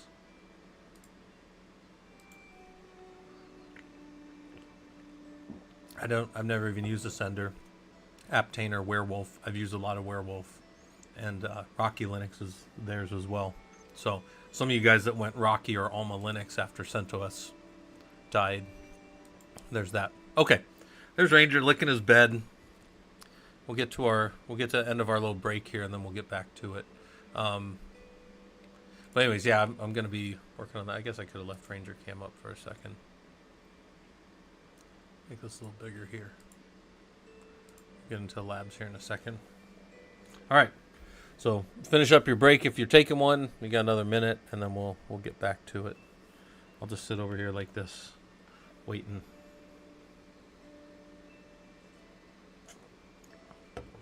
We do all labs on Sunday, typically, and this lab today we started kind of running through Ansible again, touching all the pieces.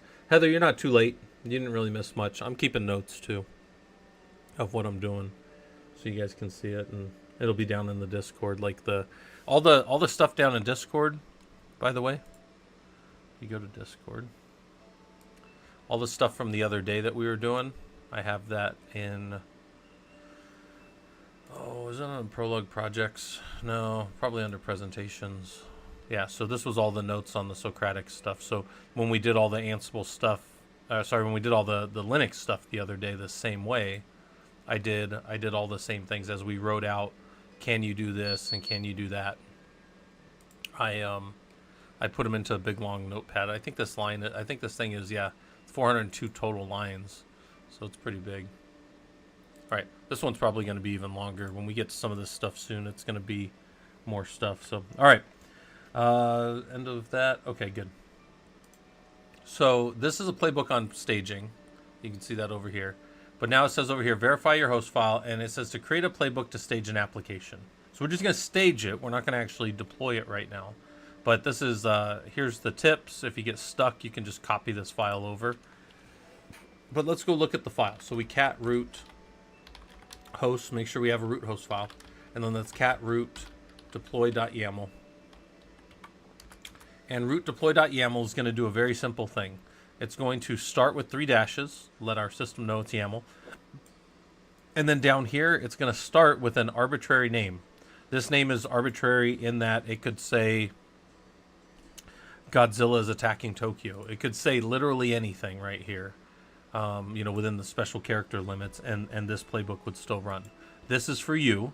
You should change this for your playbooks, and like if you use this as a template for other playbooks, you just change the name. The hosts can be explicitly given like this. So servers maps to our host group that we want out of the inventory that we're calling. So there we go. Other host values you can say all hosts, you can say server groups, and then say not this server group. So an exclamation mark can use nots. There's a whole bunch of things we can do with hosts. For now, we're using servers and we're explicitly calling the one group of servers that we have. Good. Vars, if we had any special variables that we wanted to use, we don't have any. We can also inherit variables a bunch of different ways. Gather facts is true, so it's going to do that setup command and call factor and give us all of that data. So all the servers are going to know all of those facts about themselves and could be able to use them in the playbooks if we need it. Become is going to be false, so we're not going to become the root user. Become has a become underscore method that we could also put in here. And if we wanted to use something other than sudo, which is the default, there's a whole bunch of become methods. We're not focused on that. I'm just kind of going through. And then here's our first task. This is a YAML playbook, so each task gets indented, and we get a dash, and here's an arbitrary name. Copy deploy.tar.gz over at, and then it says Ansible date time with the ISO 8601 basic short, so that's a variable that we're calling. That's going to be stamped in right there. And then it's going to copy, here's our copy module. The source is going to be locally this tar that we have. The destination is where we're putting it on each server. And then there's a checksum. The checksum is going to be exactly what this file's checksum is. So if I do an MD5 sum on this, I don't think that's going to work. Yep, it's a SHA-1 sum. There it is. That's exactly the SHA-1 sum. So now if we want to just deploy this real quick, we can actually just run this. So you could write your playbook here, or you can just run it. And what will happen is this will go push to both of those nodes. It'll say the deploy was done at this time, right? This date and time.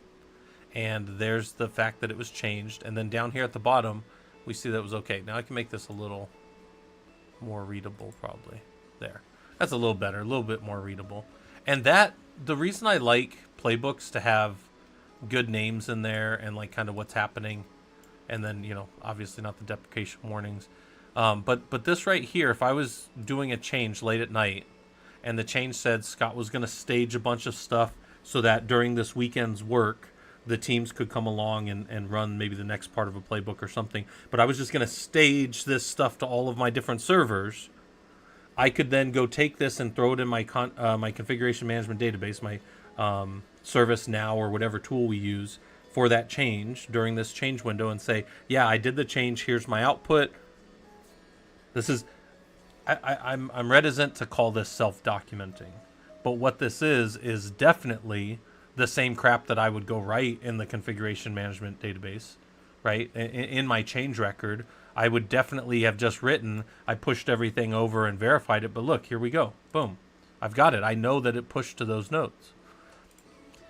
So if I had any one-offs that I had to fix, I could go fix them. And then I could just rerun it. This is one of my favorite things about Ansible. So I got a bunch of red here, right? Like watch, I'll show you how we can make this red. Watch.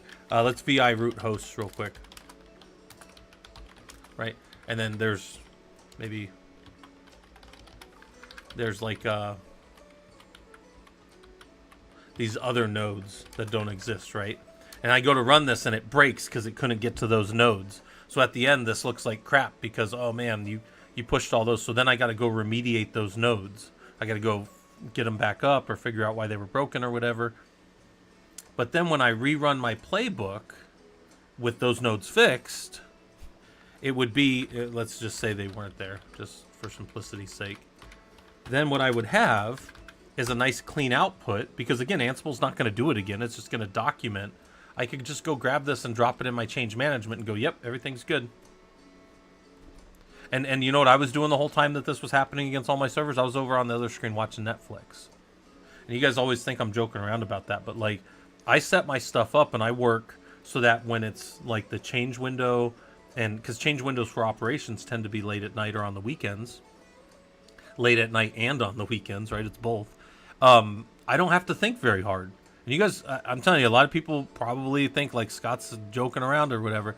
I'm not shitting you. I'm on this screen right here. I'm watching Netflix, and I'm over on one of these other monitors doing whatever. And typically, I have another laptop over here to the left, and that'll be my work laptop doing work things. And I'm just chilling, doing whatever while I'm watching green scroll by, because I already took the time to build the playbook. In this case, it's a very simple one push play, but in the next labs, we're gonna keep pushing it more and more. So now we'll just verify. Are they all there? Yep. Yep. The stager has been deployed. We are ready to unpackage it on all the nodes during the downtime or whatever the. Let's just say you had to break it up, because you never know. Companies do things, right? I mean, companies are. People, you got to understand this as a systems administrator, systems engineer. You are going to be the, for lack of a better term, when we were younger, we used to call them the redheaded stepchildren. But you're going to be the one that doesn't get the first pick. You're going to be the Cinderella. You're going to be the one who has to do all the cooking. You're the one who gets the off hours to work on the systems when nobody else wants that time, right? Now, there's ways around this, right? Like, we obviously have load balancers now, and we can then take individual nodes for downtime and stuff. But I can guarantee you, every company that's ever done that has some control in place where you still have to do it during a certain window, because there's just too many chances when you touch a load balancer, you touch anything, for something to go wrong. So typically, we do not change things when things are running along nicely during the workday, during the time that users tend to be on systems. So anyway, so this is a thing, right? I'm talking operations, but I'm showing you this basic little thing. So we hit check here, and I think that's the whole lab. That one's super simple. So right here, over here, we start asking some questions. Why might we want to checksum the file before we stage it? Why might we want to checksum the file before we stage it?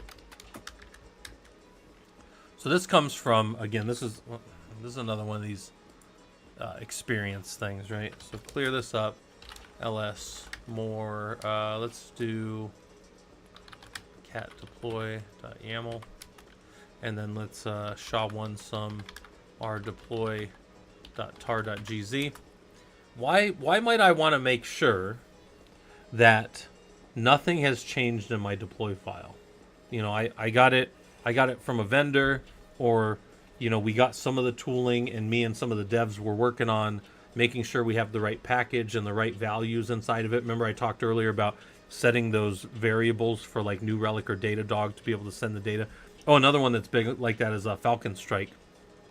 Falcon Strike will send data up to cloud instances for you, but you have to have the right key to be able to talk with the agent up to their cloud service, and the key identifies your company or whatever, so it goes into your bucket. So maybe I set that all up with them, and then I said, okay, guys, we're good. We've tested this. We've done whatever, and then we build our tar, our tar.gz in this case. So this is a zipped tar file, and everything's good, and everything's tested down in dev. This has become what we call a artifact, right? We call things artifacts when they move through a pipeline. Build code artifacts, build repository artifacts, build whatever. This is now an artifact, and the way I can verify that artifact has never changed is to weigh it. And in this case, we're weighing it with a SHA-1 sum. SHA-1 was deprecated last year, but it still works perfectly fine for weighing two things to be exactly the same. If anything changes with this deployer, it's gonna come up differently, and this is no longer gonna work. So the question here is, why might we want to checksum the file and verify nothing has changed? But, and I say this because this has happened to me. You say, well, but couldn't well, let me tell you guys what happened, and then I don't want to try to abstract it that much. What has happened before is, even with the best intentions, other engineers or admins that maybe even worked with me on this project come along later and go, ah, well, you're using this older version of Java where like log4j was still, remember log4j, right? Log4j was still a thing. So let's not even call it malicious. Let's call it just good intention. They wanted to put a new version of Java in this deployer so that when we push it, it's got the most current updated one with whatever our security standard. That sounds wonderful. That's beautiful. But all of my stuff and all of the dev team stuff has not been tested with that. So I've actually seen this before where people come along and they're like, oh yeah, I remember us doing that on that project. And they'll untar this, they'll repackage it with the new stuff and put it back. They were perfectly well-intentioned. They were not trying to be malicious in any way. But now my stuff's not going to work. All the downstream stuff's not going to work. And that's a problem. Did that vuln kill log4j? What are people using instead? Bogan, there was a lot of patching to it. And it was a remote execution it was actually kind of funny the way it worked. If you guys look it up, log4j was 100% exploitable. It was a 10, and then we patched it all, and then it came back as like a 9, and then we patched it all, and then it came back as like 10, and it was like 5 or 6 different vulnerabilities back to back to back against that same exploit, and it was really funny. It wasn't funny for us as a company because I was at AAA when that happened. And I think I told you guys I won 2 separate awards. One was from a director, and then one was from a C level in the company for my efforts on that. And again, you know, it's funny. I did it all in Ansible, and I remember when I was doing it, it was right as I first started streaming. I showed you guys how I wrote it all. It's all up on our Discord. All the stuff that I did to deploy it everywhere and all that kind of stuff. I've shown you guys all of it, and it's this same simple stuff. Is the same way that I deployed both my scans and my fixes. So, yeah. It's simple stuff done well that I think makes for good engineering. When I say awards, I mean like they give me like cash awards. There were like cash awards in the company. I don't remember. They're called like spot award. There's all kinds of different names for awards in companies, but they tend to do that for engineers when you're doing good stuff. But again, somebody might not have maliciously been trying to screw you over or mess up the deployment. They came along for a good reason and did something, but they just changed it in a shared directory or something. Now, a lot of this stuff you go, well, Scott, that doesn't happen anymore with Git. You're probably right? It doesn't. But you might not Git commit a tar.gz that's sitting in one of your directories that has maybe 20 gigs worth of data on it or something. So, yeah. So there you go. Yeah. So there's tools, right? But a lot of times as sysadmins, we still just keep like an install folder or an install directory that can mount or whatever in our clusters. So, we can't push everything to Git, even if we have our local repositories.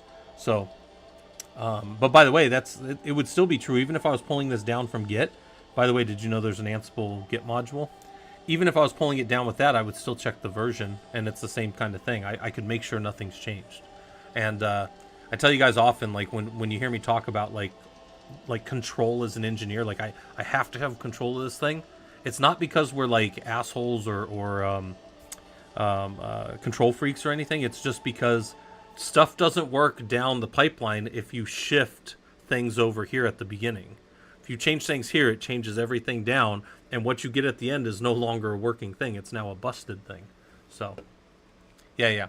We also want to, as Doc mentioned, not let devs do things after the deployment. Once we've agreed what this looks like, then we need to deploy it through the tools. So, okay. Let's see. This said, what arguments were given to the copy module? So, what arguments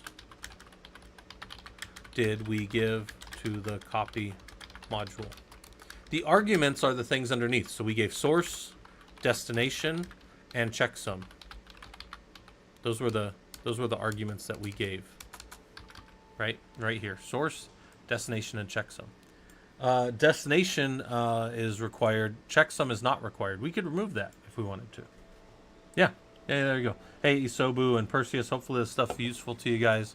We are just asking ourselves questions, right? We're going through labs, asking ourselves questions over here. And then it says what happened when you ran the playbook for a second time, or a third time, or 40th time, who knows? At first, it gave me a bunch of changed, because it had to change things. But now the tasks are all coming back okay because there's nothing to change anymore. So if I do an rm-rf on opt deploy.tar.gz on this node, and then I rerun the playbook, what happens? Well, it only has to change on the one node because it had to repush it. But then I run it again, didn't have to do it. So this is one of those things where it's useful for us. It's useful for us to see. Later on, we're going to take the data here. This is okay, but this really just comes out to the screen and is ephemeral. Like as soon as I go like this, we've forgotten all of it. We don't know what's going on up there anymore. Now we can rerun it, sure, and get that data again, but this is gone forever. So later on with my Jinja templating, we're going to report that out, and we're going to know what happened, and we'll keep a report that's timestamped for each of our deployments. So then I was mentioning like this comes, I take this and I grab all this and I go and I give it to a team or whatever.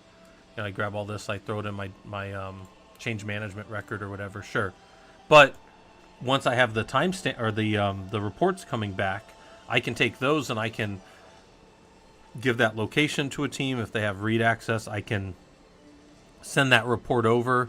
But I have all the different reports of what happened in our environment when I did things. So if I ever need to go back and figure out what happened with nodes, I can do that.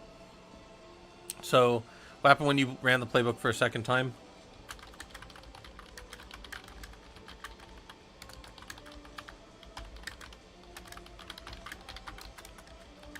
None of the tasks had to change anything, so they came back okay, green, right?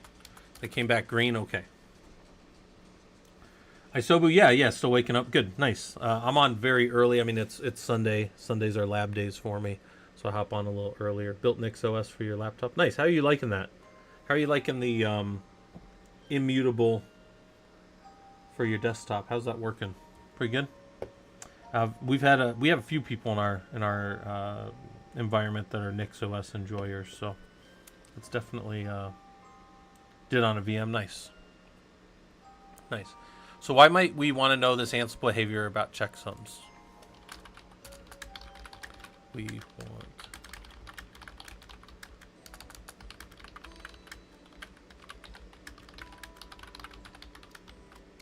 Why might we want to know about the behavior of Ansible checksums? It's another control point along a deployment. We can validate things early in a deployment before they change and get out of hand, right? Or out of control. Out of hand might not be. I guess as the professional Linux users group keeps growing down in Discord, there's probably people who there's less English. They use English as their first language, so I try not to use like, I guess, colloquialisms or like out of hand might seem weird to somebody that's not used to hearing that. So, all right.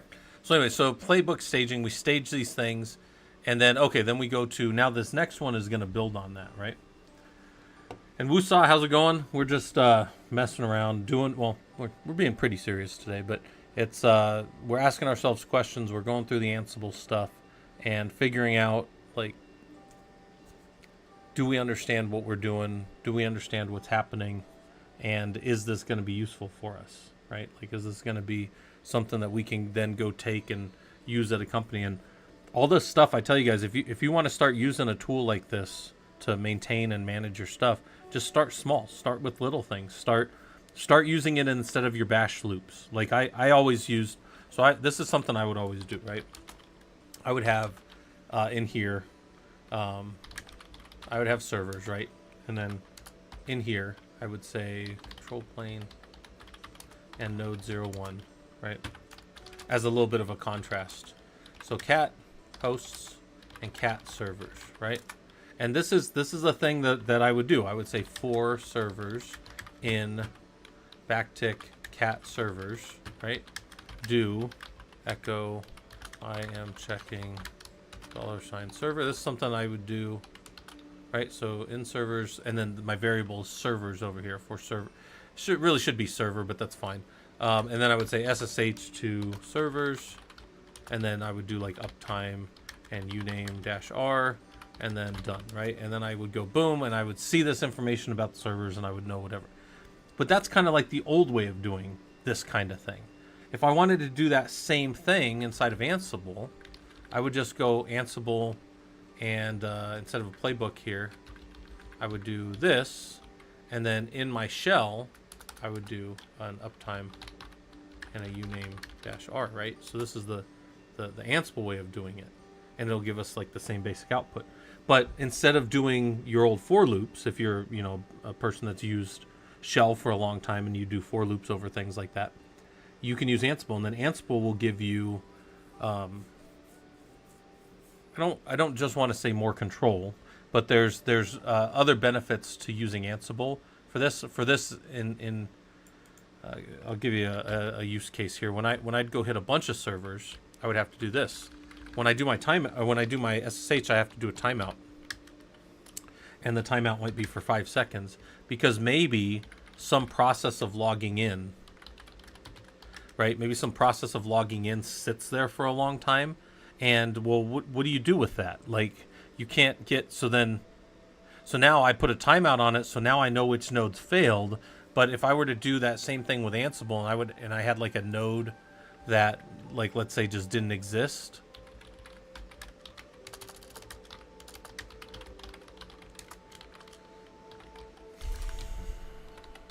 right? Something like this.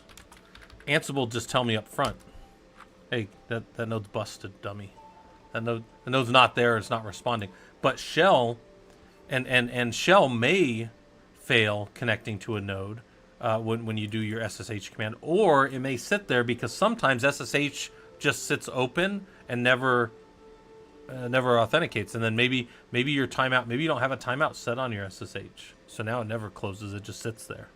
So with Bash, you don't have like the same control structures. And you might say, well, what about Ansible? What if Ansible hit something like that? Well, Ansible would very quickly, I think their timeout's 5 minutes or something. So at worst, you'd be waiting 5 minutes for something like that, right? For not getting a response back for something. And that's all configurable as well. But anyways, my point is, there's a way we used to do it, and then you start slowly working towards like a newer way of doing it. Start to trust your tool a little bit for the things it can tell you about what's going on, right? I think that's how adoption of all tools are. Even probably people that switch to new languages, they figure out, oh, I can do these same things, and then they start to build their patterns and slowly move over. And that's a lot of how I did it with Ansible. Was I just started finding out things, and I've been using Ansible now for about 11 years. I started using it in 2013, so that's before Red Hat owned it or anything. So, but I've gotten more and more functionality with it as I've learned how to kind of use it for big systems. And I think I've told you guys too. I've used Ansible. The biggest cluster I've used Ansible on is 2665 nodes, and then there's 2 clusters of that. So that's the biggest thing I've used Ansible on. So yeah. All right. So that's that. Why won't we show this? Okay, good. So now let's do the next lab. So for people that are following along, I won't talk all day. We'll do some labs too. That was just staging. Now we're actually going to deploy an app. It's going to be a fake deploy, but we're going to still deploy an app. Doesn't have to be a real one. We do real stuff later. I'll link it on both sides so you guys have it. If you want to do the labs with me, you can. They are free on Killer Coda. And I was showing you guys at the beginning of this, like, I don't get anything for it. I have a little thing here in Killer Coda. This is the one thing I get out of Killer Coda. Let me show you here. It's actually this is fun though, right? If I go to Het Tanis and I go to activity, I can see if people have been doing this. People have been doing some of these with me, but I can also see over, like, this is one of my favorite little views. Daily scenario starts for the past 30 days, and then for the last few months, like we kind of blew up last month, and then into this month it's been staying kind of popular. And I just want to have people doing these labs, right? These are any starts that are not by me, right? So it says numbers are graph that exclude your own account. So if I spin it up myself, I won't do that. There we go. Hold on. Somebody said, I missed it. Hold on. On the Twitch side, I know you're a cert guy, but do you have any knowledge on database certs? If so, are they necessary? Or if you know a good channel with DBA info, I can't seem to find anyone. It's like database isn't cool. Zugod, I don't have any database certs. I do know, I know a tiny little bit about where you can go get some info on database certs if you want to get like some things to put on your resume. I'll show you that here in a second. Two, it's not that databases aren't cool. Databases, I know Oracle admins that make a whole lot of effing money. In fact, I would say the average, like the low end of Oracle database stuff that I see is probably almost 200K. It's the lowest dude I know that does Oracle database is probably about 160. As far as people that I know and talk to. I mean, other guys might be making less or whatever, I don't know, but like people that I talk salary with and stuff. And then Isobu said, just out of curiosity, how do you handle facts? I know my home lab is small, but I keep thinking the cron job to gather tasks every hour isn't bad. Isobu, the facts are per play or per execution of a playbook. It'll stamp the facts that are there at that time.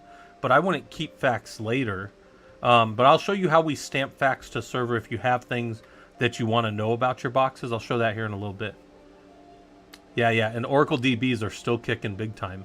And a lot of those guys just they know their stuff well, their SQL well, so they're going to be able to go anywhere anyways. But the question was certs. Do I know anything about database certs? I do have a bunch of certs, but not in database. In the beginner start here section, somebody went and this was extra. I had these original certifications, so for people who want free certifications that they can work on, here's 5 free certs. That the study is free. And the test is free up here. And then there's some database type certs, Cassandra and MongoDB, that are also free, but you have to go and you have to work through them. They're free certs if you complete like a learning path, and then you got to be like a student or a teacher. But you can go get some of these certs, Cassandra DB. So if you want to learn about some of that stuff, there used to be a Redis one on here, but I think somebody pointed out that the Redis one isn't free anymore, so I took it off. But yeah, those are certs that you can go get without spending any money. So some of you guys just want to pump up your resume a little bit. It's here in the beginner start here on our Discord. So there's that. Okay. So anyways, this is what I get out of doing this stuff. I get the satisfaction. I don't get like there's no pay here. This is just me doing looking at what labs were popular with people and stuff. All right. So we're gonna do this lab here. Let me make sure I didn't miss anything. Ansible doesn't recommend it. I just installed WSL. Interesting. Okay. Cold float. Hey, DevOps guy. I dabble in DevOps. I'm much more of a server guy though. All right, so let's do this one. The question is, so we're on the Ansible Playbook Deployer. I linked it for you guys. Okay, I pinned it over here. Good. So let's go do this one. It says, create a playbook to deploy an application. So we're going to verify our host file. Cat root hosts. There's our 2 servers in all these labs.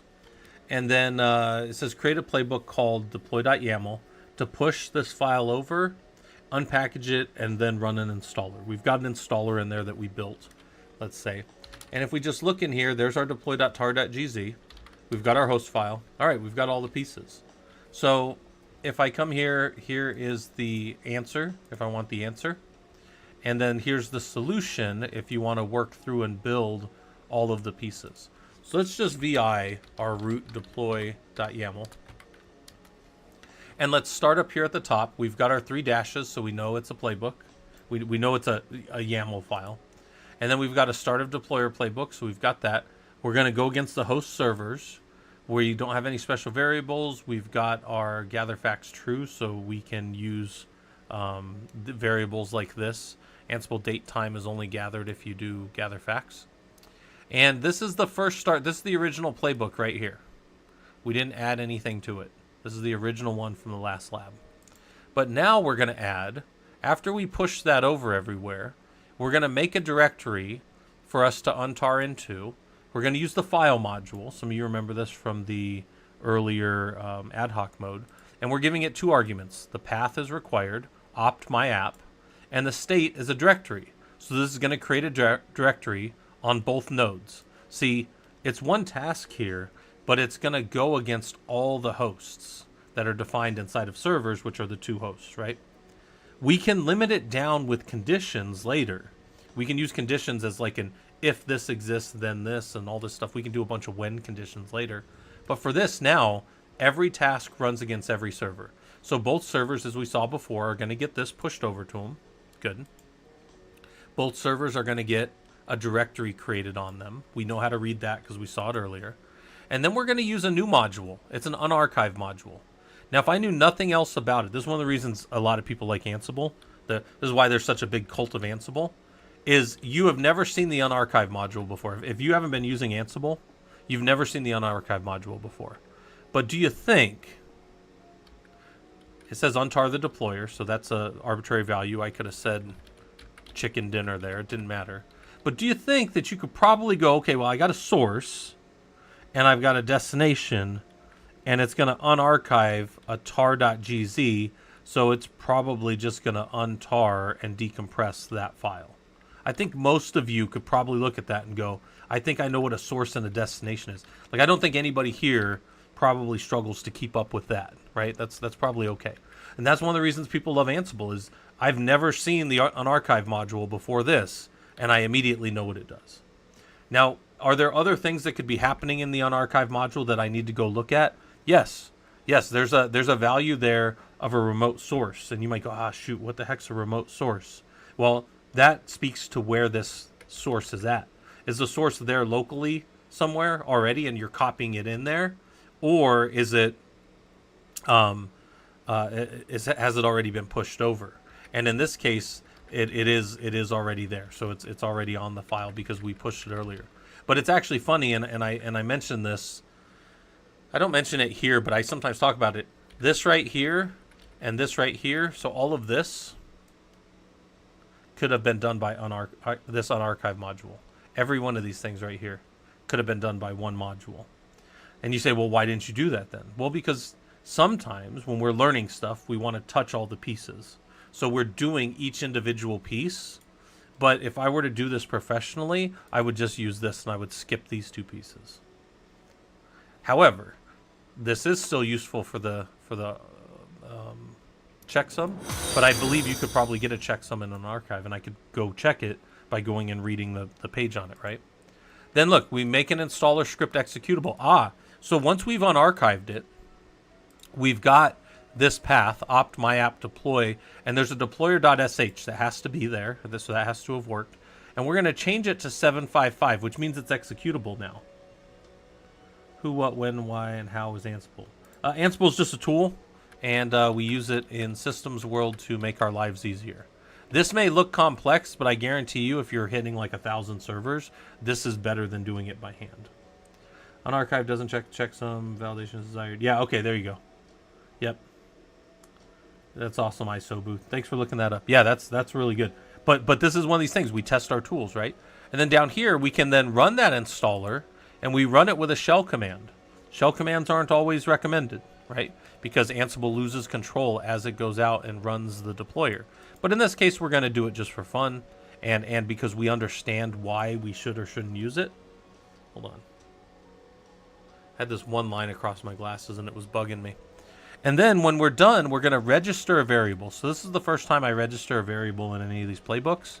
And then we're going to debug that variable to the screen so that we can see all of the things that happened in that shell command and all the things that come back.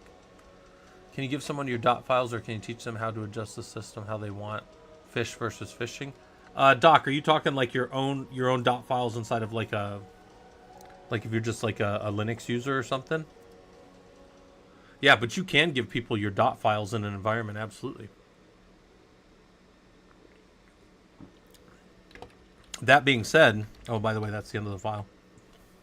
That being said, Doc, I can do that, but I'll tell you, from a systems administrator standpoint and a systems engineer standpoint, I can guarantee you none of you know anybody that's more vanilla than me.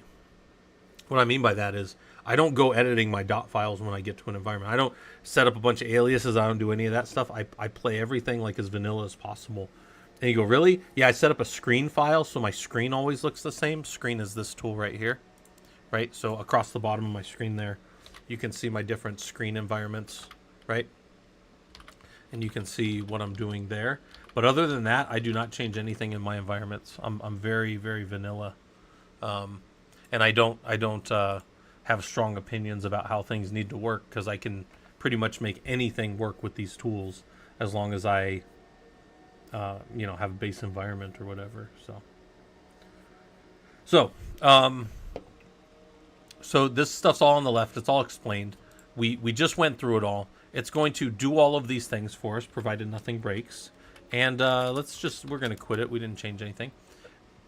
And let's run the playbook to watch this do all the things that it says it's going to do. It's going to do that initial push. It's going to make a directory. It's going to untar into there. It's going to make that script executable. It's going to execute it, and then it's going to debug a bunch of the execution out to us, so that if we needed to, we could troubleshoot it, or we can keep track of it, or whatever, right? And then we could even go further on and keep deploying things. So let's look at this real quick. Very pretty, right? Ansible's pretty easy. Look, it's running the installer script. It's doing some things. So let's go look at what happened here. We gathered facts on the servers. We know what gather facts did because we did the ad hoc commands earlier, and we did the setup command, and we saw all that information it was gathering, right? So gather facts will add a lot of time to playbooks. So if you're hitting like 1,000 servers, gather facts may add hours of time.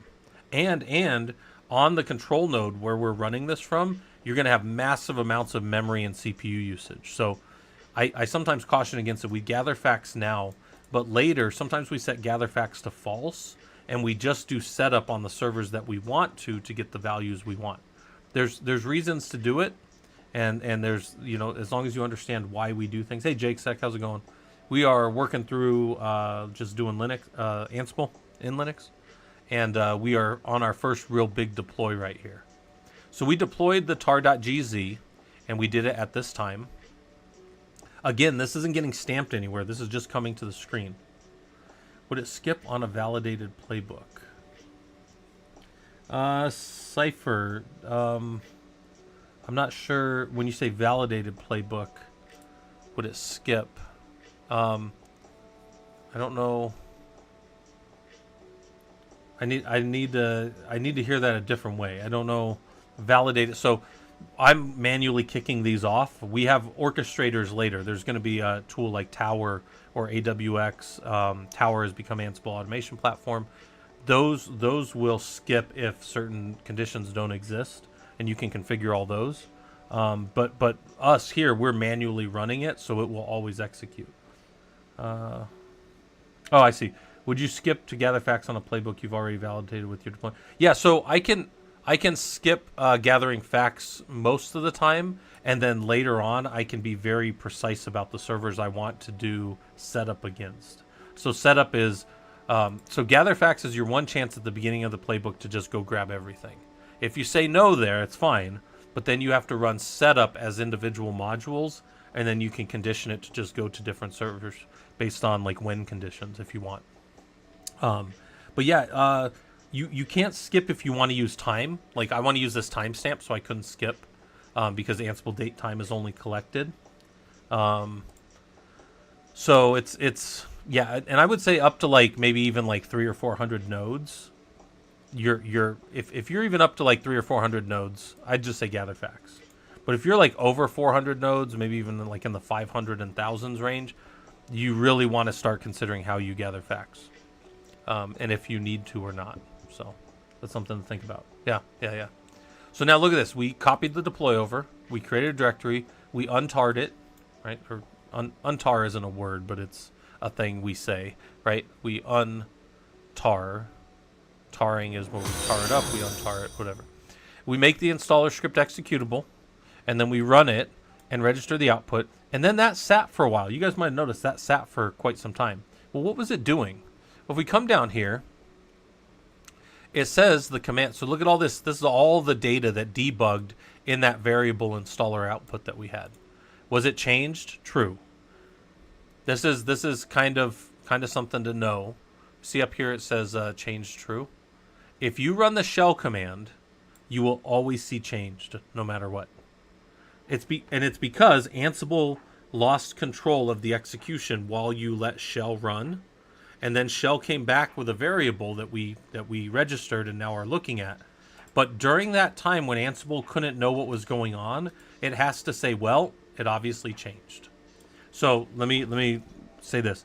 If you have a requirement, somebody in your team, some architect or something says, all playbooks when finished must say okay with no changed, you can no longer use shell. You have to have a module or something to run whatever you're doing. Because when Ansible loses control, it automatically says changed. I can run this playbook 100 times, not have any of these things ever come up yellow again, but this will always be changed right here. This one right here. Because it's a shell command and Ansible lost control. Since it doesn't have control during the execution, it just says, you changed your server, buddy. And this will never come right here. You will never have all OKs. Never. So that's a thing to understand. This is like I tell people, when you're a little kid, or if any of you have kids, you tell your kid, you tell your kid you can't cross the street. And then your kid goes, well, can I never cross the street? Like when I'm 21, can I still not cross the street? And you're like, you can't cross the street now, but when you're old enough to understand, we look both ways, and we don't get ourselves run over, then you can cross the street all you want. You can even dance sideways across the street if you want, like Zoidberg. I don't care. Right? Everybody here know who Zoidberg is? Right? Probably most of you don't, but maybe the people over like 30 know who Zoidberg is. I guess, no, they re-released that, didn't they? So some of you guys know. Yeah, changed when. So you could, technically you can do changed when.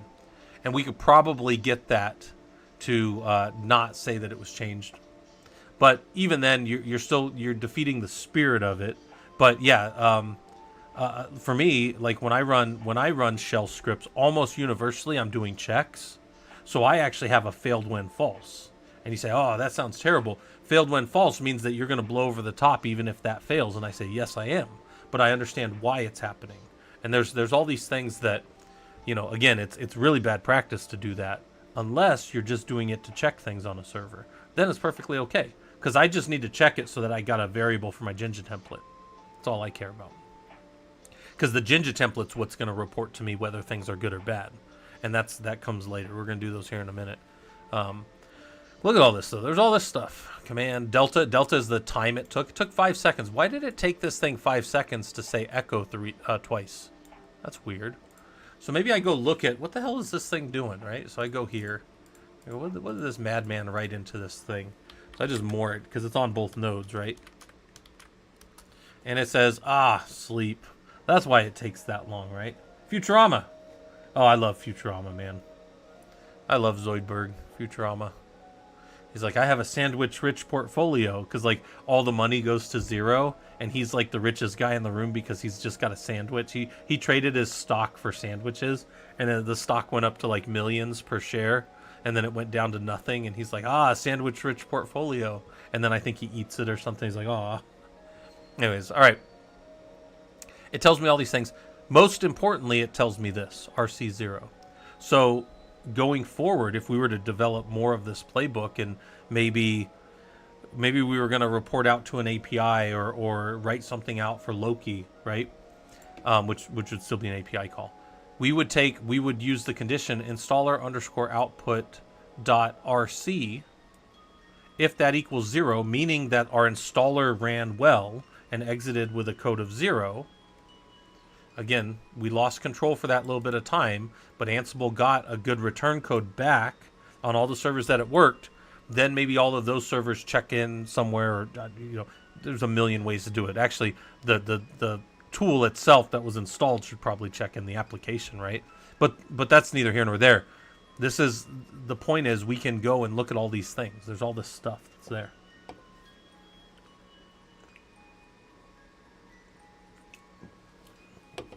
Yeah, Hyper, that's true. Yeah, we would have all been backdoored because of That little, what was it? It was like XYZ. It was like some configuration thing or whatever. Yeah. And then that guy got caught only because somebody was looking at 500 millisecond longer SSHs, which is hilarious. And then there was a thing, somebody had mentioned something about XZ utils. That's what it was. Yeah. We had it all in the Discord. I remember reading about it. I just don't, some things nowadays don't get committed to memory as much, but so look at that. Look at all those things we did. Now, let's rerun. One of the fun things we do is we go and we rerun the playbook just to see what happens when we run it a second time. Is there anything in there that has to rerun? The untar happened again. So did the make installer script executable. Because if the untar happened again, then the installer would happen. And then the change for the script would have to happen again, because it wouldn't find it 755. I think I left it at like 644 or 640 or something. It makes it like 755 or whatever. Yeah, 755. And then we go and we run it, and then we get our output again. That we would be doing some stuff and whatever. All right, so we do our check. That's good. Look at you learning Ansible. So that was our deployer. So then over here I say, how did this lab build on the previous one? It took the deploy.tar.gz and unpackaged and installed it on the system. It didn't actually install it, but it ran the installer, and that installer could have done anything. It just happened to do just a couple of echoes or whatever. But you might say to me, Scott, why didn't you deploy that? Why did you do that? Why did you show us that you could deploy a shell script like that? Well, because if you've ever used Oracle, if you've ever used, let me think of some other tools. Oracle does it. Falcon Strike does it, which is CrowdStrike. Falcon Sensor from CrowdStrike. Splunk does it. And who else does it? So these are some of the big players. They will give your dev teams or your security teams or whoever is running that tool an installer. And then you, as the platform engineer that's going to be putting it on their servers or the servers that are within scope of whatever the tool is, you don't have the ability to go and deploy individual pieces of that. You have to run their installer script. And that sounds like, well, I don't have nearly as much control as I like. Yeah, well, but if you want to run Oracle, that's how you do it. You have to install Oracle. In fact, there's a thing, I bring this up often because it's super annoying, guys. This is one of the most annoying things about Oracle. If you run Oracle in an environment, the Oracle shell script, wherever you run it from, will go and put stuff in /temp and try to execute out of /temp. And some of you are going, wait a minute, I use CIS benchmarks. Temp is its own partition, and it's got no exec set on it. Yep. And you know what you have to do if you want to install Oracle on any server anywhere on planet Earth that I know of? You have to go turn off your no exec on temp to get Oracle installed, and then you can turn it back on. See it? Well, I guess I don't know how that would work.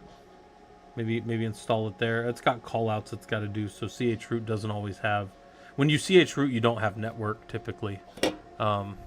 Actually, you don't have network because you're down in a chroot environment. But yeah, it won't deploy typically on a running box without that. So anyway, something to think about.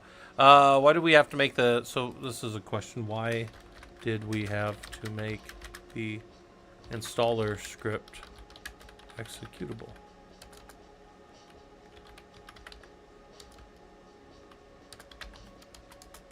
I think I'm spelling executable, right? Why do we have to do that?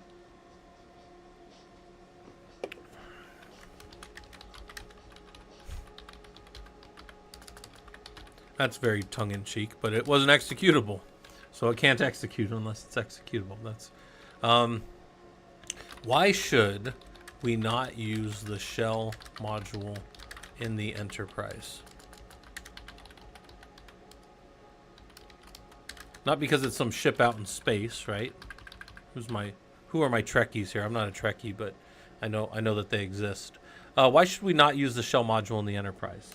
Ansible loses control of execution. And that mainly matters, cannot guarantee idempotency.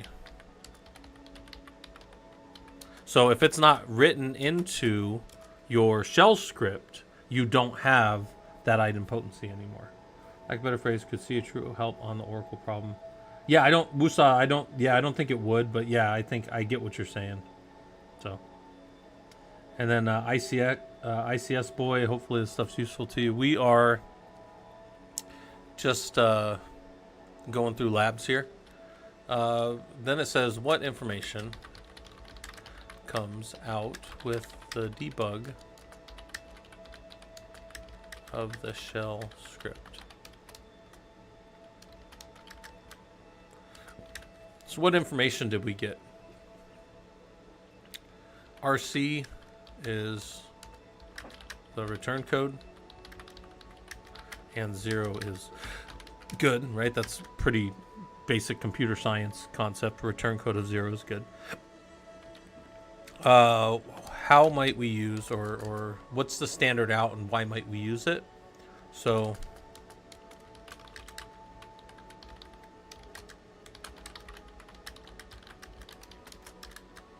standard out is what the script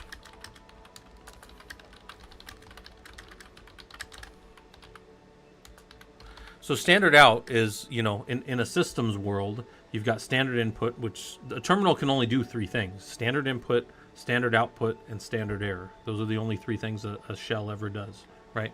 Standard input, standard output, standard error.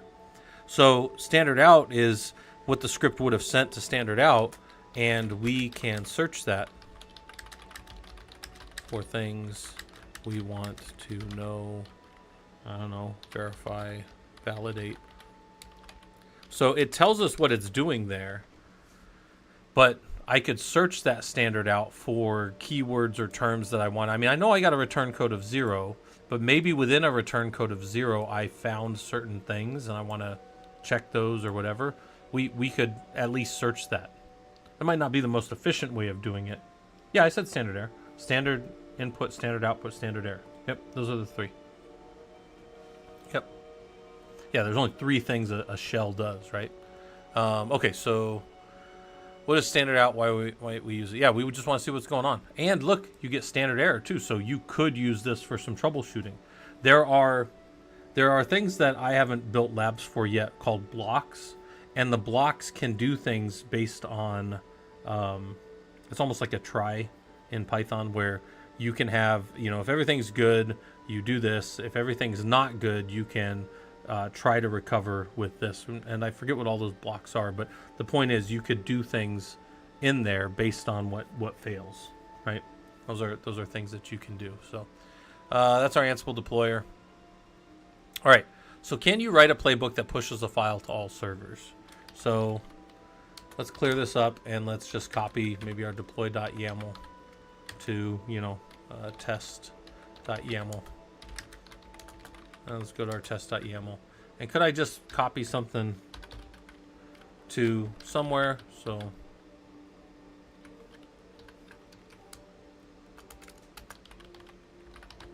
test file, we'll write it to opt test file. And whoops. Right. And then I just go touch test file, right? And I say Ansible playbook -i hosts, and then I just say test.yaml. And can that push to all the servers? Probably.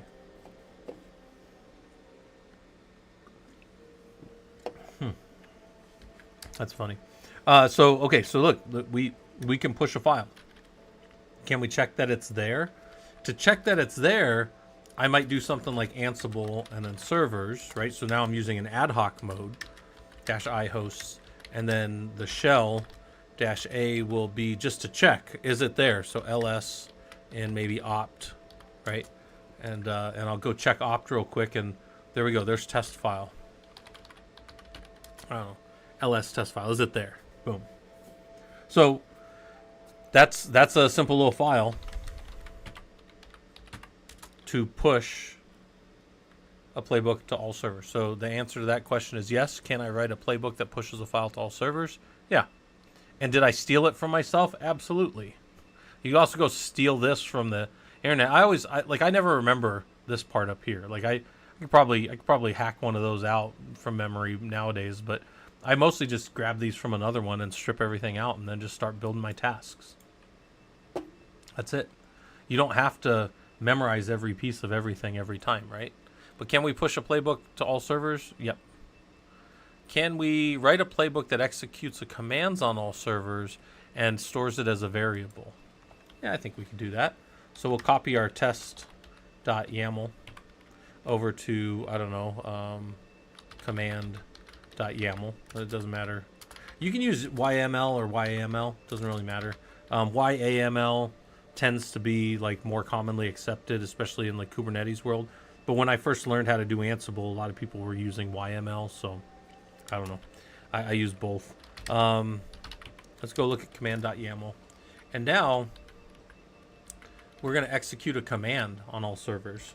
So shell, and then this command is just going to be something like, I don't know, uname-r, right? And then we'll just say, right here, I'm just going to say $$i, and then this will be command check kernel version, right? And then I'm going to register a variable right here. So register, let's just call this kernel version. And then I say, can we store it as a variable? So it'll store it as a variable there, but maybe we want to check that debug kernel version. This is arbitrary, so it can be anything.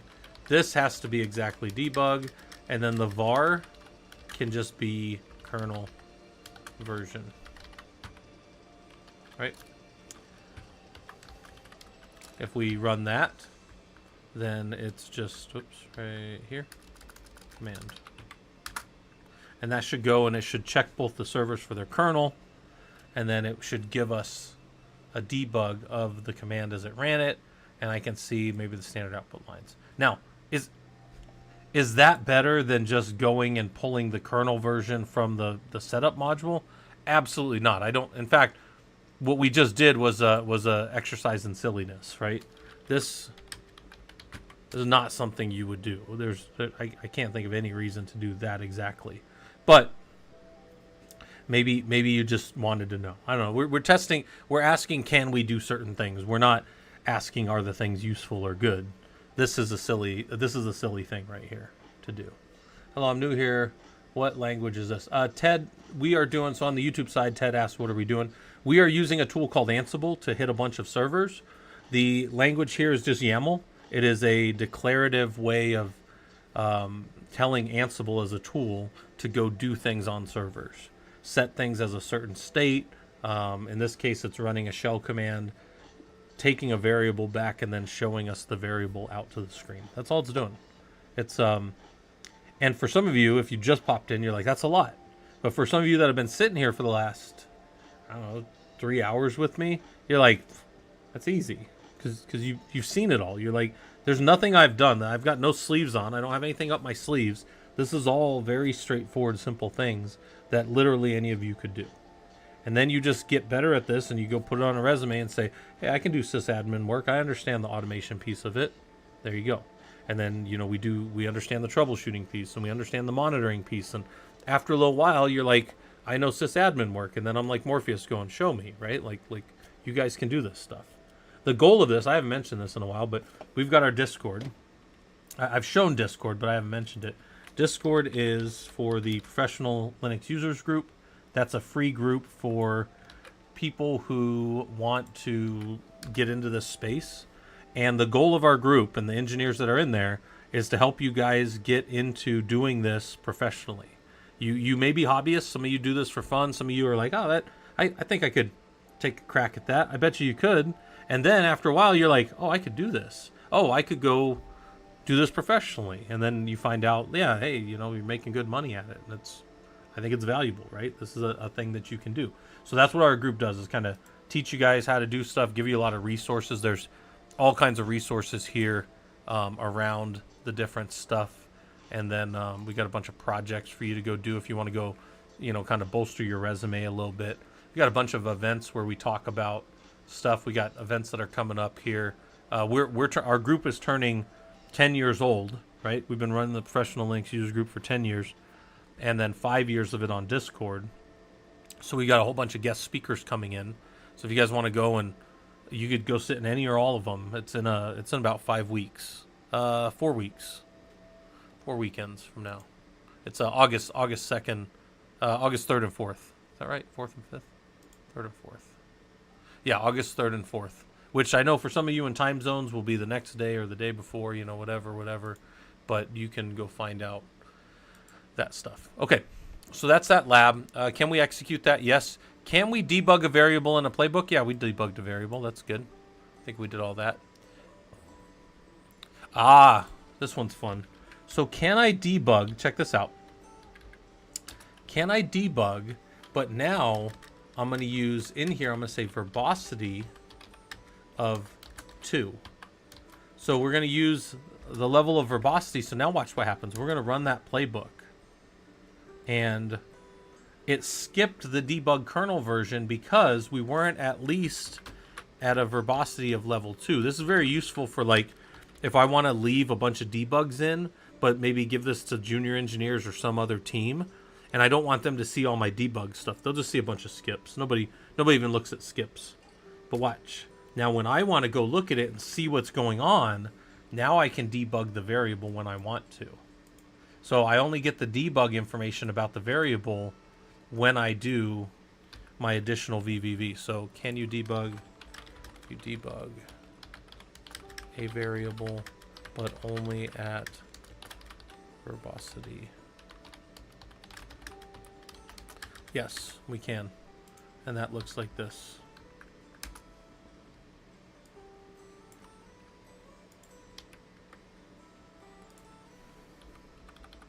Right? Verbosity 2.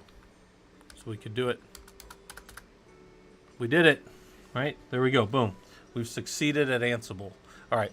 So now 7. So now here's what we're going to do. We'll go to lab 7. Actually, we'll come back out here and we'll just pop to all the labs real quick. Now we're going to start doing Jinja stuff. So we installed Ansible. We did all the inventories. Checked all the cool things we can do with inventories. Then we started building a playbook. Then we did our ad hoc mode, so we did individual pieces. Then we built into playbooks and played around with playbooks and verified how things are going to come out. Now we're going to do 2 different things with Jinja that I really like. One is we're going to stamp values to servers as we do a deployment of some type. We're going to stamp information over to all our servers. So we'll know when things happened. We'll know when things deployed. Nobody can come back later and say, well, this was installed back in August. I'm like, no, my stamp says it was installed June 30th, right? Today. And then we're going to do this other one where we're going to pull reporting back to us. Both of these things show up in later playbooks. And one is when we go and we stamp everything to all servers. And then the last one is way down near the end when we generate a CSV report to give to management. So management loves their comma separated values so they can look at stuff in Excel, right? Excel can pull in comma separated value format. So there's other things later that use Jinja more, but we got to understand the basics of how a Jinja template works. All right. So that's going to be these next 2 labs. So here's what we're going to do real quick. We'll take a break. And so, take a break. I always joke around and say, smoke them if you got them. That's an old military thing, right? But let me pull up my hourglass. Feel free to, stretch your legs or whatever. We'll make this break only quick break. Then Ansible, Jinja, 2 templates. Right? And we'll make this break. We'll do like 6 minutes. So take a break. I'm going to go stretch my legs, grab some water. And we'll get back to it. And Heather, you can absolutely do this stuff. I guarantee it. So if any of you guys want to join the Discord, feel free to do it. Discord's never going to cost anything. All right, I'll be right back.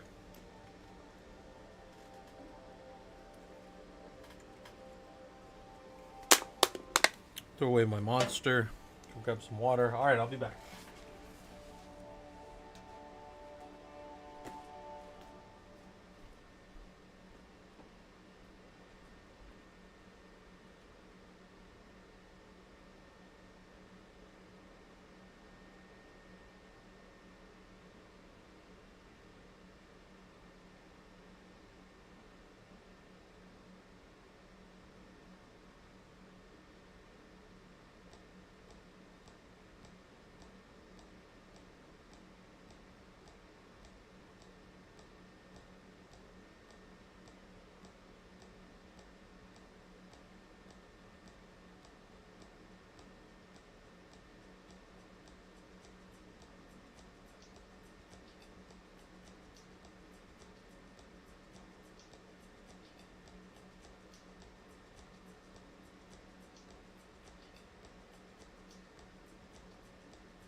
All right, where are we at here?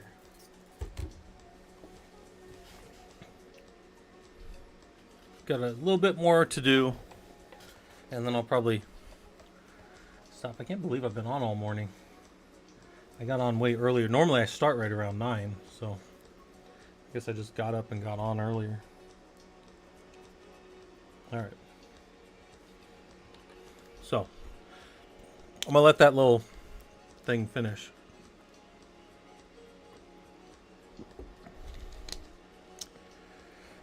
Jinja templates. That's going to be our next part. I won't start though until that break's over. Just because some people, people trust that and they go and they take a break, and then they come back. I'm already starting. That's not fair. So I'll at least put the lab here for anybody that wants to do it with me, and I'll at least get it set up. But then we'll wait to start. In fact, while we're waiting, I'll talk about some more of these events that are coming up. So I couldn't find anybody to kick off the first one, so I'm doing the first one. I'm going to talk about why engineering, like why you should be an engineer. And I'm going to talk about what engineering is and ways to get better at it that I think work. That's coming from a guy who's taught over 5,000 students in the college level, so post-secondary education. And I've mentored hundreds of engineers over the years in different roles I've been in as a lead and stuff. Then my brother Tom's going to come, and he's going to talk about getting into data analytics. He's been doing data analytics for a couple years now. So he has worked for one of the big insurance companies in the U.S. for years, and then he was always doing data stuff with them as a manager. He actually had moved up to manager, and then he was like, no, screw this. I'm going to go do data analytics. So he got a degree. He did some stuff. And it's actually funny. He and I bet you there's not 500 people on planet Earth that have had the same type of relationship as me and my younger brother have, in that I have been his college professor for 2 classes.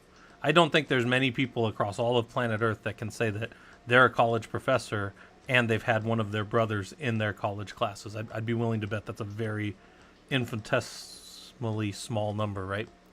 M-Pesa is one of our senior SRE guys, and he's going to come and talk eBPF stuff. Reed is a director of engineering for his company, which has a few hundred engineers. They're a pretty big engineering company. And he's going to come talk CI/CD and DevOps. I've known him for a long time, and he's very good at what he does. And then Fisherman, and then that's the first day. So the first day is going to be all those topics. The second day will be Fisherman Guybro, who works at, he's a solutions architect for a big company. I'll let him tell you guys about that. One of the FANG companies. He's one of their solutions architects. We've got a doctorate candidate that teaches economics at UC Irvine. He's going to come talk. He's a good buddy of mine. And then Jared's going to come and talk Google topics, specifically tracking users on web search. And then Sending Grounds is also at a FANG company, Mang or whatever they call them nowadays. MAANG, right? So these guys work at the same big company, and they do different roles there, and they can tell you about being there. And he just hit 7 years at that company, which is a long time for Sending Ground, for anybody to be at a company like that. Especially with, he talks about how to handle the burnout of that kind of stuff, because it's a fast-paced environment. So anyways, those guys are going to be coming. That's what we're talking about. All right, so we're done with our break. Anybody that's back, we're going to go. Labs are pinned, and we're going to go through them. We're going to start doing Jinja templating. So the lab itself is about how to get a playbook to deploy a Jinja template, and we're going to play with the variables that we have. So one of the cool things about Ansible is Ansible, as it runs through from start to finish in a playbook, it's executing tasks. All of those tasks generate variables if you want them to, and then you register those variables. And it's like Ansible's got like a little sack over its shoulder, and it just stuffs whatever you tell it to into that and carries it all the way to the end. So then Ansible can be asked at any time, hey, what's that variable? And it'll go check it, and it'll pull it out per server or across the totality of the playbook. So knowing that, and knowing that everything exists somewhere, all you got to do is be able to stamp it. Just be able to stamp it with like a Jinja template. Now, Jinja templates are really simple. They're like those Mad Libs or Ad Libs, if you remember those as a kid. You would have somebody would be sitting there looking at a book, and they'd tell you, okay, give me a noun, and you'd be like a turtle. And they'd be like, now give me an adjective, and you'd say blue, you know, because it's a descriptor, right? And then whatever, and then give me a verb, and you're like ran, and then you're like, give me an adverb, and you're like faster, or, you know, whatever you're doing. And what'll happen is then they look at it and they're giggling the whole time. They stamp each of those different things you did throughout the template, and then you've got the story at the end. Well, that's exactly how a Jinja template works. So if you were ever a kid and you ever did an ad lib or a mad lib, you already know how to do Jinja templating. Now you just need to go look at this simple little syntax and go, oh, okay, I could do that. I could put this thing in here. Oh, the thing exists in Ansible SAC. I just need to know how to call it forward. So that's what we're doing. When you take everything away, that's what we're doing here. So let's verify our host file, cat root hosts. Okay. Create a Jinja file called root template.j2 and stamp those values on each of the hosts as you execute the playbook. Okay. Created a playbook called root template.yaml to push the template everywhere, and then we'll verify it. A fast blue turtle. Basically that, Wusa, yeah. So I'm going to just copy this because I'm lazy and I already wrote them. But now let's go look at them. So we're going to cat answers template.j2. Let's look at the template first. Here's a very simple template. It says this is auto-generated file by Ansible at Ansible datetime.date. So if you remember earlier from when we were doing setup, there's all these date time and then there's a bunch of values. The .date is going to give us a date. And then Ansible _date_time.time is going to give us a time. So this is an auto-generated file by Ansible at this date and this time. That's what that should do. Then for each server, it's going to say the host name is Ansible node name. That's the name of the server. You can also in some versions use Ansible host name, and there's not much difference between them. And if we wanted to go look at them, we could. We just run the setup and then look at them. But now setup is, or the system is Ansible OS family, okay? And then the processor is Ansible processor underscore count. So maybe that's the number of processors that we have or something, right? Maybe I could call that numproc because that would be a better descriptor. But in general, that's what we have. And then let's go more on this YAML. And this is how we're going to push it over. We've got the same basic start. And it says start of Jinja template push. That's an arbitrary name. It's going to go against servers. There's servers right there. Gather facts true. You need gather facts true to get the Ansible date, time, date, and all those actually. So yeah, we need the Ansible or the gather facts true. And then template is just going to take a source template and go put it at a destination somewhere. That's it. That's the whole playbook. So we say, okay, we wrote that, we did that. Let's run it and see it run. So it's going to go and it's going to stamp that template on all the nodes. And then let's run it and look at what actually got written to each of those servers. So it says this is an auto-generated file by Ansible at this date and time. By the way, you might notice up here the date and time is 1 second different. What might that tell you about how that Ansible date time worked? It pulled, when it stamped the Ansible underscore date underscore time, it did it per server. Because you guys can see that they're different. It didn't do it from the control server. Those were the variables that were on each of those servers. The host name was node 1 or control plane. System was Debian. Debian processors were 1. Okay. So that worked. And the question then is, so we got some questions over here. That's actually that whole lab, right? That's super simple. But let's go back to it. And let's say, could we do something else? Could we get other values out of this? Could we understand this better? I said, what are we stamping in our Jinja 2 template? Why might we want to know those things? So, what are we stamping with our Jinja 2 template? When this happened, time and date. So we know the time and date this happened. We are host name, system type, right? Or distribution is what that actually is. System distribution, and then number of processors. Right? Okay. We want to know this so that we know exactly how the system was set up when we ran this playbook. Now, this lab, we're doing this playbook completely in a vacuum, right? Like I wrote this, we're just doing, this is all by itself. But hopefully, if you've stuck with this and if you've played with Ansible before, you see that and you go, well, hold on a second, Scott. Couldn't you have just taken this and had this and just stamped this right at the end of the big deployer one that we just had? Yeah.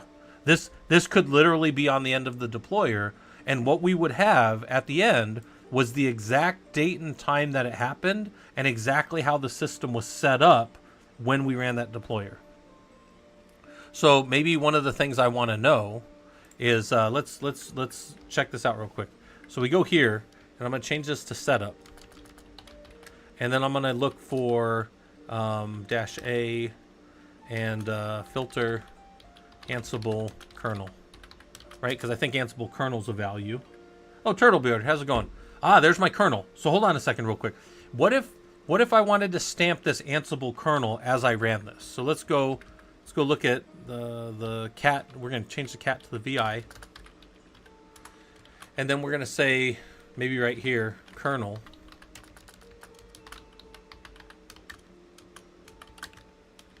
I happen to grab that Ansible kernel, right? I restamp it, right? So as I ran my playbook, and I did all this stuff, I get this kernel stamped as I ran this, right? So then we'll just go look at the file that's now there. So now, hold on a second. What did I do wrong there? I pushed it over. Don't tell me I just did not. Oh, God. Oh, kernel's there. Okay.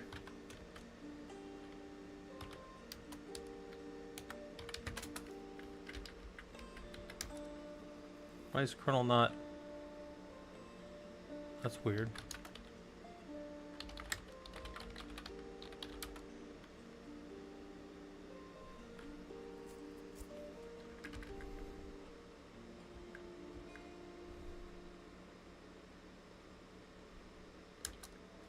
Oh, a second here.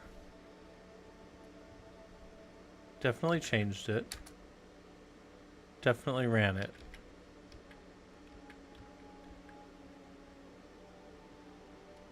Oh. Man, you guys gotta stop me sometimes. Let's copy. I changed the wrong one. Let's copy that one over to root.j template.j2. And then we'll rerun it. That was my bad. So we'll rerun it. I was wondering why the heck it wasn't changing, because I changed it on the answers file, not on the original, or not on the actual thing. So now when we run our playbook to see them all, which is here, now you're going to see that down at the end. So now we got the kernel. And then you look at that and you go, well, why would I care about that, Scott? Why would I care? So think about this. You do stuff as a systems administrator and a systems engineer. Oh, hold on.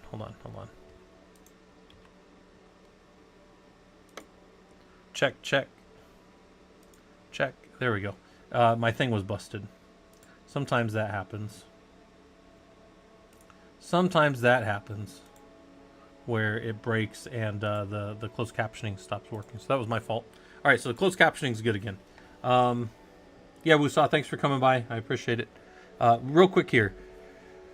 You do things as a systems administrator and engineer. You build things, you do whatever, and then you go about your day and you go work on other things. And like often I tell people, like I look at stuff all the time. This happens to me literally multiple times a week.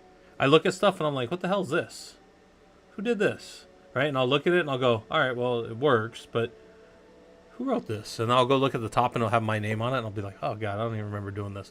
This happens to me all the time, right? And the longer you're in systems, the more I think that this will probably happen, and probably the older you get. Where I'm going with this is you get a complaint from a team. And, you know, I've managed, I told you guys I don't manage, but I mean, I support hundreds of teams that are like developers doing all this stuff. So I can't keep track of what I've done for them. But what I can do is as I deploy things for them and run playbooks and do other stuff, I can stamp when it happened and what the state of the server was when it happened. And I've actually had this come up before where people are like, well, this doesn't work anymore on these servers. And I'm like, well, what's changed? And they're like, I don't know. You're the one who deployed it. And I'm like, all right, well, it looks like I deployed it like 3 years ago to this version of the kernel. We've now patched 5 times and we're on new versions of the kernel, and we have not changed this in any way.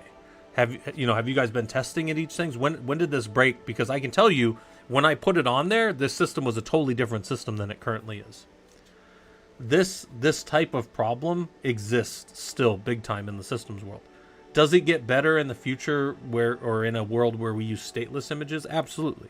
Because then the stateless image is part of a CI/CD pipeline and everybody has to check off on it. And then instead of just one big fat server moving along going through its whole life like that, just being some fat server changing, you have a deployment of a brand new server every time. That's a different concept.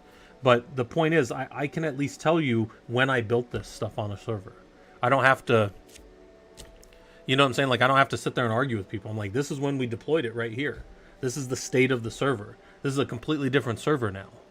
And I tell you guys all the time, I don't get in arguments with people. I just show them the facts. And I'm like, well, management can decide, I guess. But we deployed this for you guys 3 years ago, and the server has changed.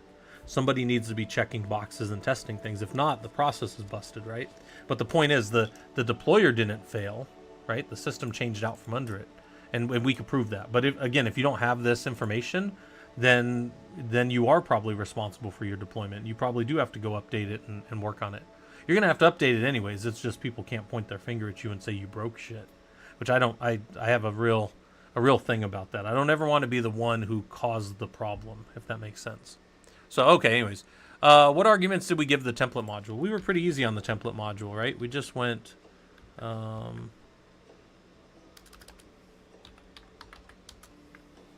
We gave, what arguments did we give? The template module is simply getting a source and a destination. Those are the two things it's getting. We're saying the source, which is our Jinja template, and then where we want to put it. That's it. So let's go more on this template. And our template for Jinja can be as simple as this. This is as simple as it gets right here. It's simply top to bottom, executed, and it's dropping in variables inside of double curly braces. That's how we call variables inside of Ansible and in this Python-esque Jinja 2. And we can actually filter. We can do a bunch of things here. So we've added to it, and then we've got some questions here. Can you capture the kernel version and stamp it to the servers? Yeah, we did that. Can you capture the kernel version? Yep, we did this right here. That was our kernel version. And that's tremendously important for like what servers you're supporting and where you stamped it and how things were built and all that kind of stuff. It said, can you add the Ansible date time zone variable to your Jinja template? Did it work when you repushed it to the server? So let's see if we can do that. Let's vi root template.j2. And it says this is auto, and then maybe I say up here at the top, this server is set to time zone. And then in here I say Ansible date time, right? Dot, and in this case it's TZ.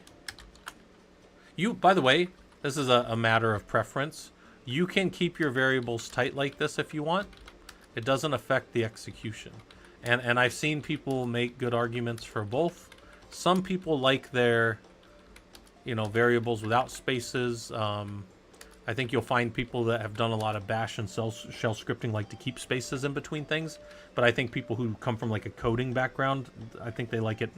I don't know. I don't know why people do certain things. But you can even interchange them. It doesn't matter. It doesn't affect the variable that's being dropped in.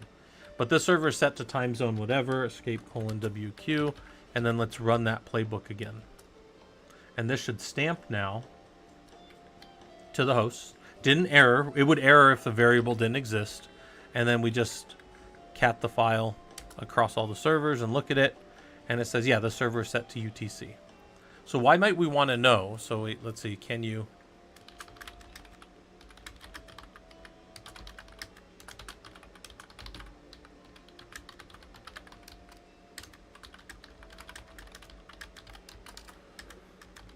Yes, we did. Just cat that file real quick. Just did something like this, right? And then why might we want to know?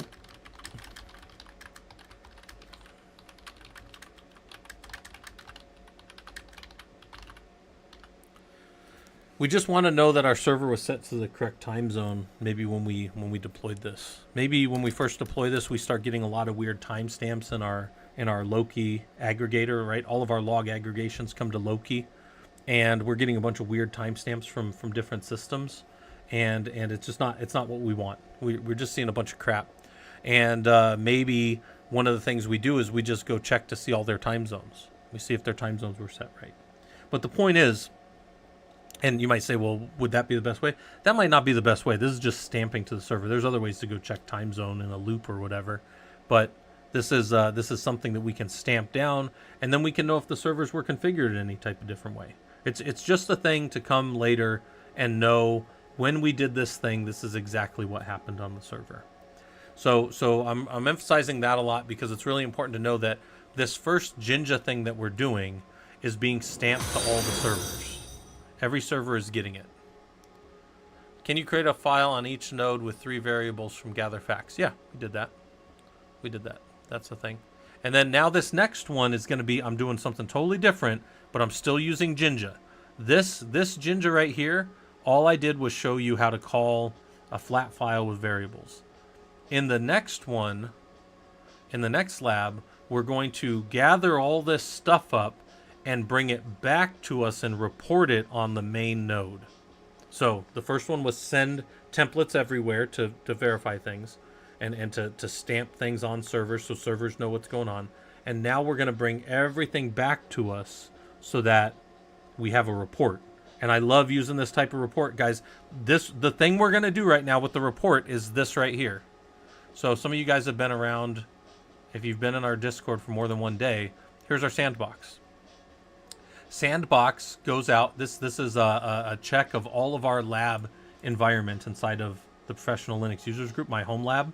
And these are the servers that you guys can use, and nobody's used them in the last 24 hours. People used them a few days ago, and then some more people have asked me for access to them. But yeah, I keep track of who's been in there. We have a Loki service that keeps track of everybody's commands and stuff, you know, just for fun. But this is if any of our servers are down, if any of them rebooted in the last 24 hours. And as you look, you can go see how the state of the environment was. We were rebooting servers last week, and somebody was on one. We rebooted them like we were messing around. Where are we at here? There's somebody was in, one of our inmates. This was me rebooting nodes. So nodes rebooted in the last 24 hours, and then I see that they rebooted down here and people have logged into them or not. This was me rebooting a bunch of them. This was on stream like a couple weeks ago, right? But the point is, this is the type of reporting I do. I do it to Slack, I do it to Teams, I do it to Discord, I could do it to email, but most people ignore emails. And this is a really powerful thing that we're going to do with our Jinja template here in the next lab. All right. Well, I'm going to show you how to do the template part. The write out part is different, and I have that up in the Discord for people that want to dig in on that. Maybe you want to write stuff to your own Discord. It's super easy to do. You just have to go and build the webhook for it. All right. So let's deploy a Jinja 2 reporting template. So I'm going to link this. I'm going to pin it on the Twitch side. And I'll pin it for you guys on the YouTube side. For anybody hanging out with me over on the YouTube side, there's the lab that we're doing.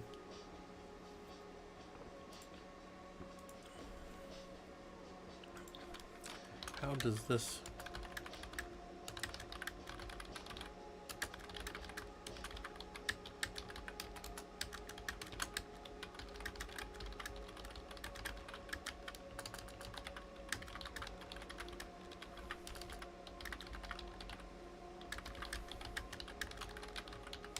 All right, how does this differ from the other ones? We're going to write one report when we're done. All right, let's do this one. So, come here. It says verify your host file, cat root hosts. There's our hosts. Created a playbook called root-template.yaml to check the uptime of all servers. All right, create a Jinja template to deploy back upon execution of that playbook and report back any unreachable servers and servers that have been up longer than a day to root report.txt on the server of execution. All right, so I'm going to copy these in because I already have them. You also have them in your labs if you want. And let's go look at our template.yaml. This one is very much like the other one and how it starts. And then we're just going to go and we're going to get a shell command for the uptime of the server. Just a simple uptime. We're going to register that variable as uptime. So now Ansible is going to take that. It's going to put it in its little sack, and it's going to have the uptime of each server. Then we're going to report out to just the main server, and we're going to use root template.j2, so we'll look at that here in a second. And the destination will be on root report dot, and then it'll be ISO date time basic short dot text. So this will always stamp a new file. It'll never overwrite the old file. It'll only run once, yes, and it will delegate to the local host here, as opposed to going to all the nodes. So normally servers is as at least 2 nodes in this environment. In other environments, it's hundreds of nodes. But here, we're only going to write this out once. So let's go ahead and look at how that might look. So let's go look at our more template.j2. And this is a little more complex, but it's still the same start. It's going to stamp over these variables. And then we're going to go to the unreachable systems. And the unreachable systems is going to do a very simple thing. Here's our Jinja control structure for a for loop. It's a curly bracket, percentage sign, close curly bracket, or a percentage sign, close curly bracket. And in here, we're going to count over something. In this case, we're going to use the name host. So host is going to be counted over. And we're going to use a variable that's special to Ansible called Ansible playhost all.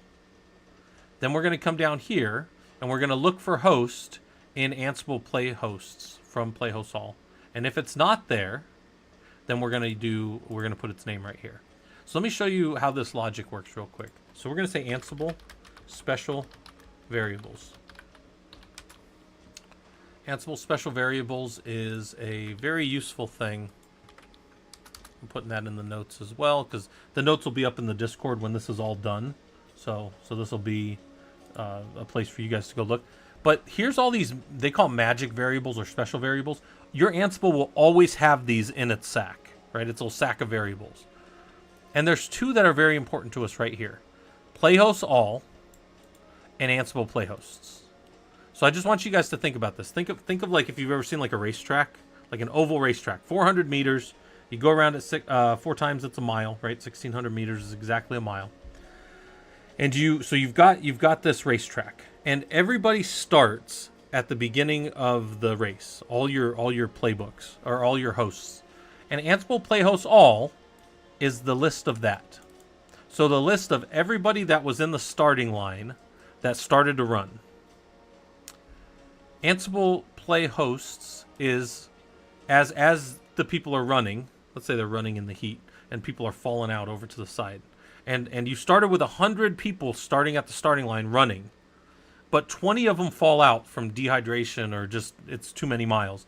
And at the end of the playbook, which is where we're at when we do the stamp, only the people that are left are the Ansible playhosts. So only the servers that have made it that far without being kicked out for whatever various reasons are left.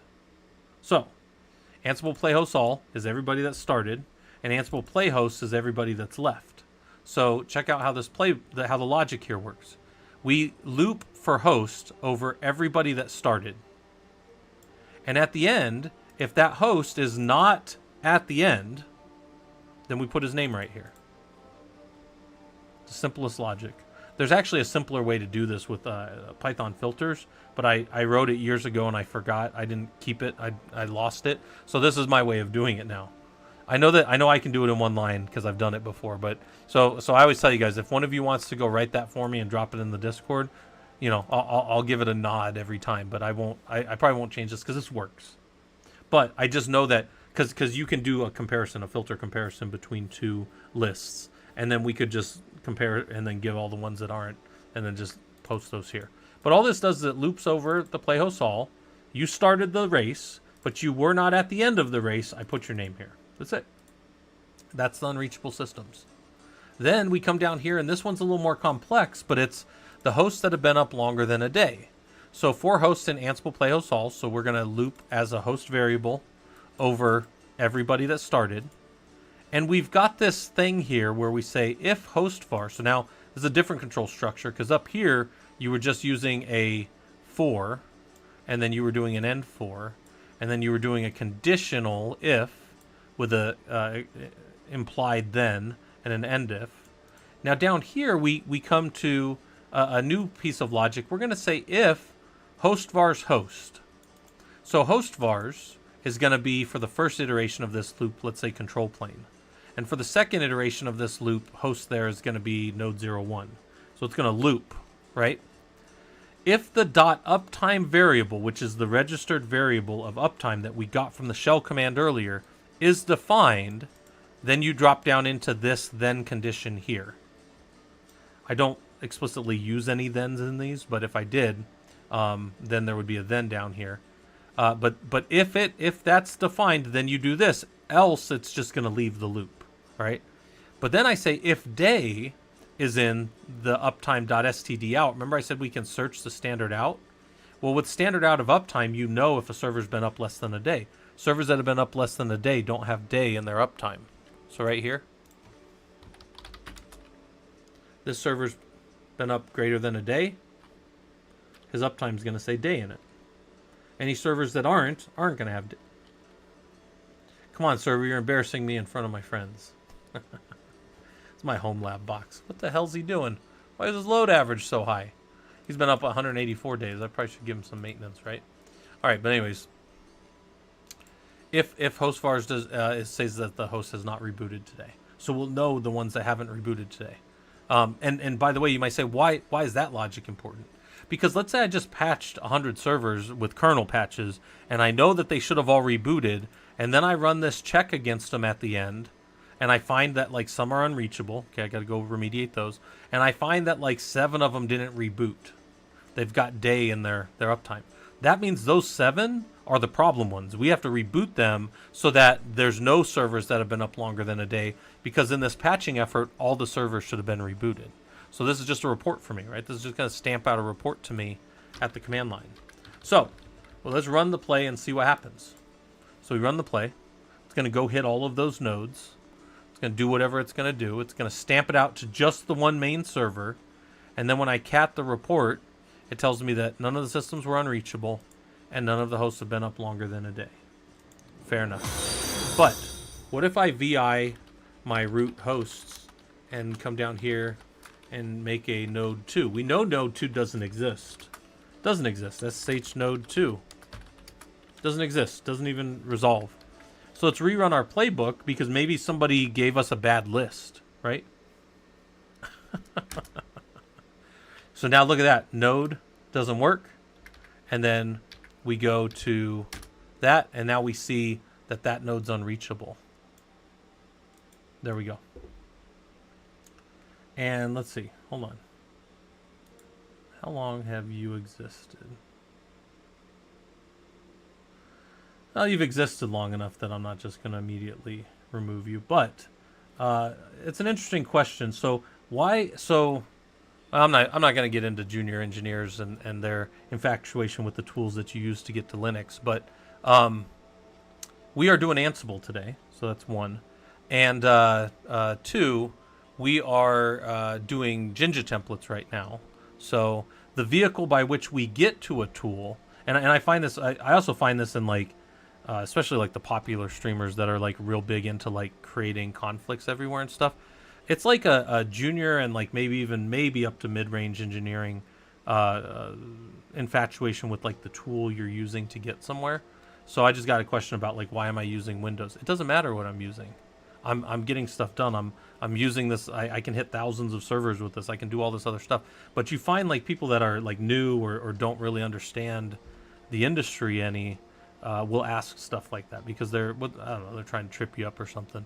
But really you'll just find out insecurity because somebody that knows what they're doing doesn't need a specific vehicle to get to a certain tool or to make things work. So that's going to be my answer for that. So if you continue down that line, I guess you can just go kick rocks or whatever because, there you go.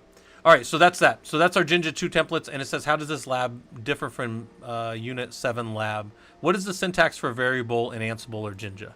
So what is the syntax for Ansible or Jinja 2, right? And the syntax for that is double curly braces and then name of variable, right? So hopefully that was a good answer. Hopefully the answer was that you're a junior and or somebody who should probably like type student in there as opposed to like talking. How's that? Hopefully that's a good answer. All right, in Jinja 2, what is the syntax for a control structure? What is the syntax for a control structure? Right? And if we want Jinja to work the way that we want it to, we need to be able to cat out. We need to be able to make this work that way. So what is our control structure? It is a open curly brace, percentage sign, and then close curly brace. And then there you go. All right. And then in this case 4, and then close out your 4 or whatever. So, all right. Yeah, so there's that. And then why might we want to timestamp with an ISO 8601 for each report? Why might we want to timestamp for? By the way, guys, real quick, I used to watch this with my college students over the years. You know, like when I'd get like 2 classes together, and the students would be sitting there and they're trying to figure out who like the smartest guy in the room is, and I would always tell them, guys, you're all competing for second place to Jared or whatever.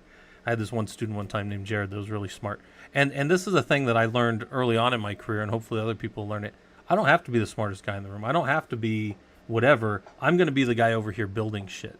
And you'll find that like people will fascinate and like it's called bike shedding. They will focus on the thing that doesn't matter, and they'll never get anything done. So like people will do that kind of stuff, and they'll focus on whatever bullshit they focus on, but they won't. They're not building anything. They're not getting stuff done. They're not like moving up in their company. They're not leading people because they're focusing on dumb shit. So again, like that kind of stuff just bugs me. Well, I mean, it's always going to be there in the industry. It's the same thing with like seniors that tell people to read the field manual. I also tell people to read the field manual, but I also give them a little more space first, typically. But when people come at you sideways, sometimes you have to tell them that they're always going to be there if that's how their focus is. But anyways, why might we want to timestamp with an ISO 8601 standard, right? Why might we want to do that for each report? Well, so the reports don't overwrite themselves. And then another thing is they need to be at a level of precision. You could have just done Ansible datetime.date, but then you would have every day overwritten. So if we were only running this once a day, that would be fine. Once a month, it would be fine. But if you were going to do it, like every few seconds or something, or you're testing quickly, you're going to be overwriting your old runs of things. So that's why I like to use the ISO 8601. And in this case, we used basic short, I think. But anyways, all right. So there you go. There's your Jinja. There's your how that works. And then it says, can you create a file on the control plane node that reports out the uptime of servers? And I think that we can, but hold on, we don't have that yet. So if we go look at this real quick, so no, we don't see. We need to have a create a report on the control plane that reports the uptime of servers. So we're only showing servers that haven't been up for a day. So let's modify this a little bit. Let's vi our template.j2, and it says right here that if that's defined, then here's a value that we can have, and then it says it's not rebooted today. Let's get rid of this. Let's take that conditional step out. If it's defined, then we're still going to call it by its host name, and then instead of this, I'm going to do a $. Whoa. Undo. $, right? So just delete to the end of the line. And then right here, I'm going to call, I'm going to Control-Shift-V. Nope. I didn't want to do that. I need this variable for each of these. And I've already forgotten it, so I'm just going to go out and go back in because I'm too lazy to do it. All right, let's just do this real quick. We're going to $, and the variable we need here is going to be, it wants to write out the uptime of the server, so the variable we want is right here. But since we're writing it out in plain text, we do have to do it like this, right? And then now the condition of it existing, we don't care about anymore. So we'll get rid of this and this. So now it's just going to say, if it's defined, just tell me that the host has been up with whatever the uptime is, right? The actual standard out of that. So let's go run that. Still, Node 02 doesn't exist, so that's on us. And then we'll go look at all the reports, and there's the uptime of each of the servers. There we go.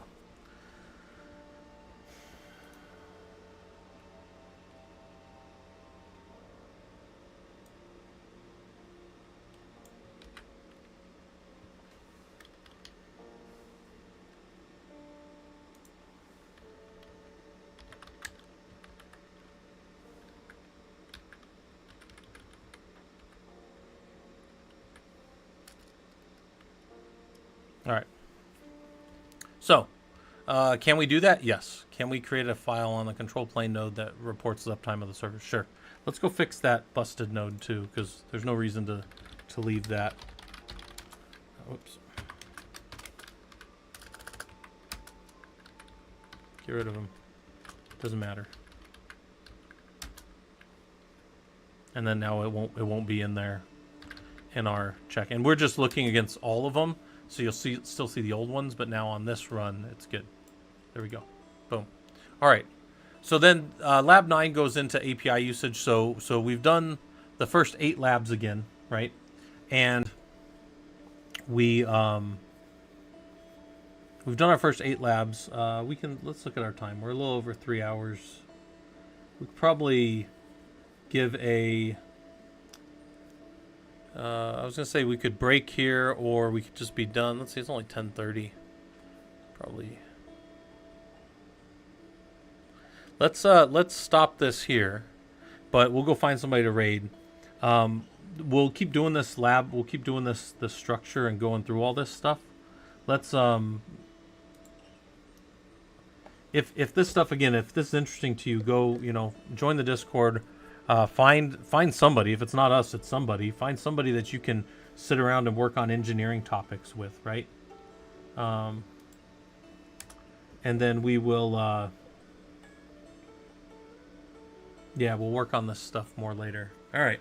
I'm gonna go find somebody to raid, and we will then.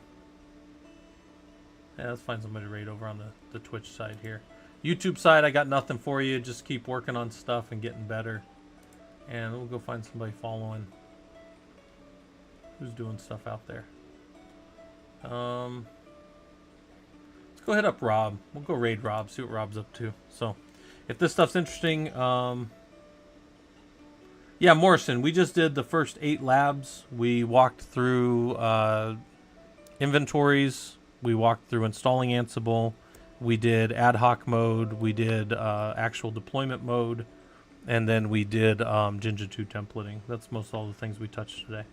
So hopefully that's clear. But I need to put chapter stuff in for the people on the YouTube side of things too. So all right, we'll talk. Take care, everybody.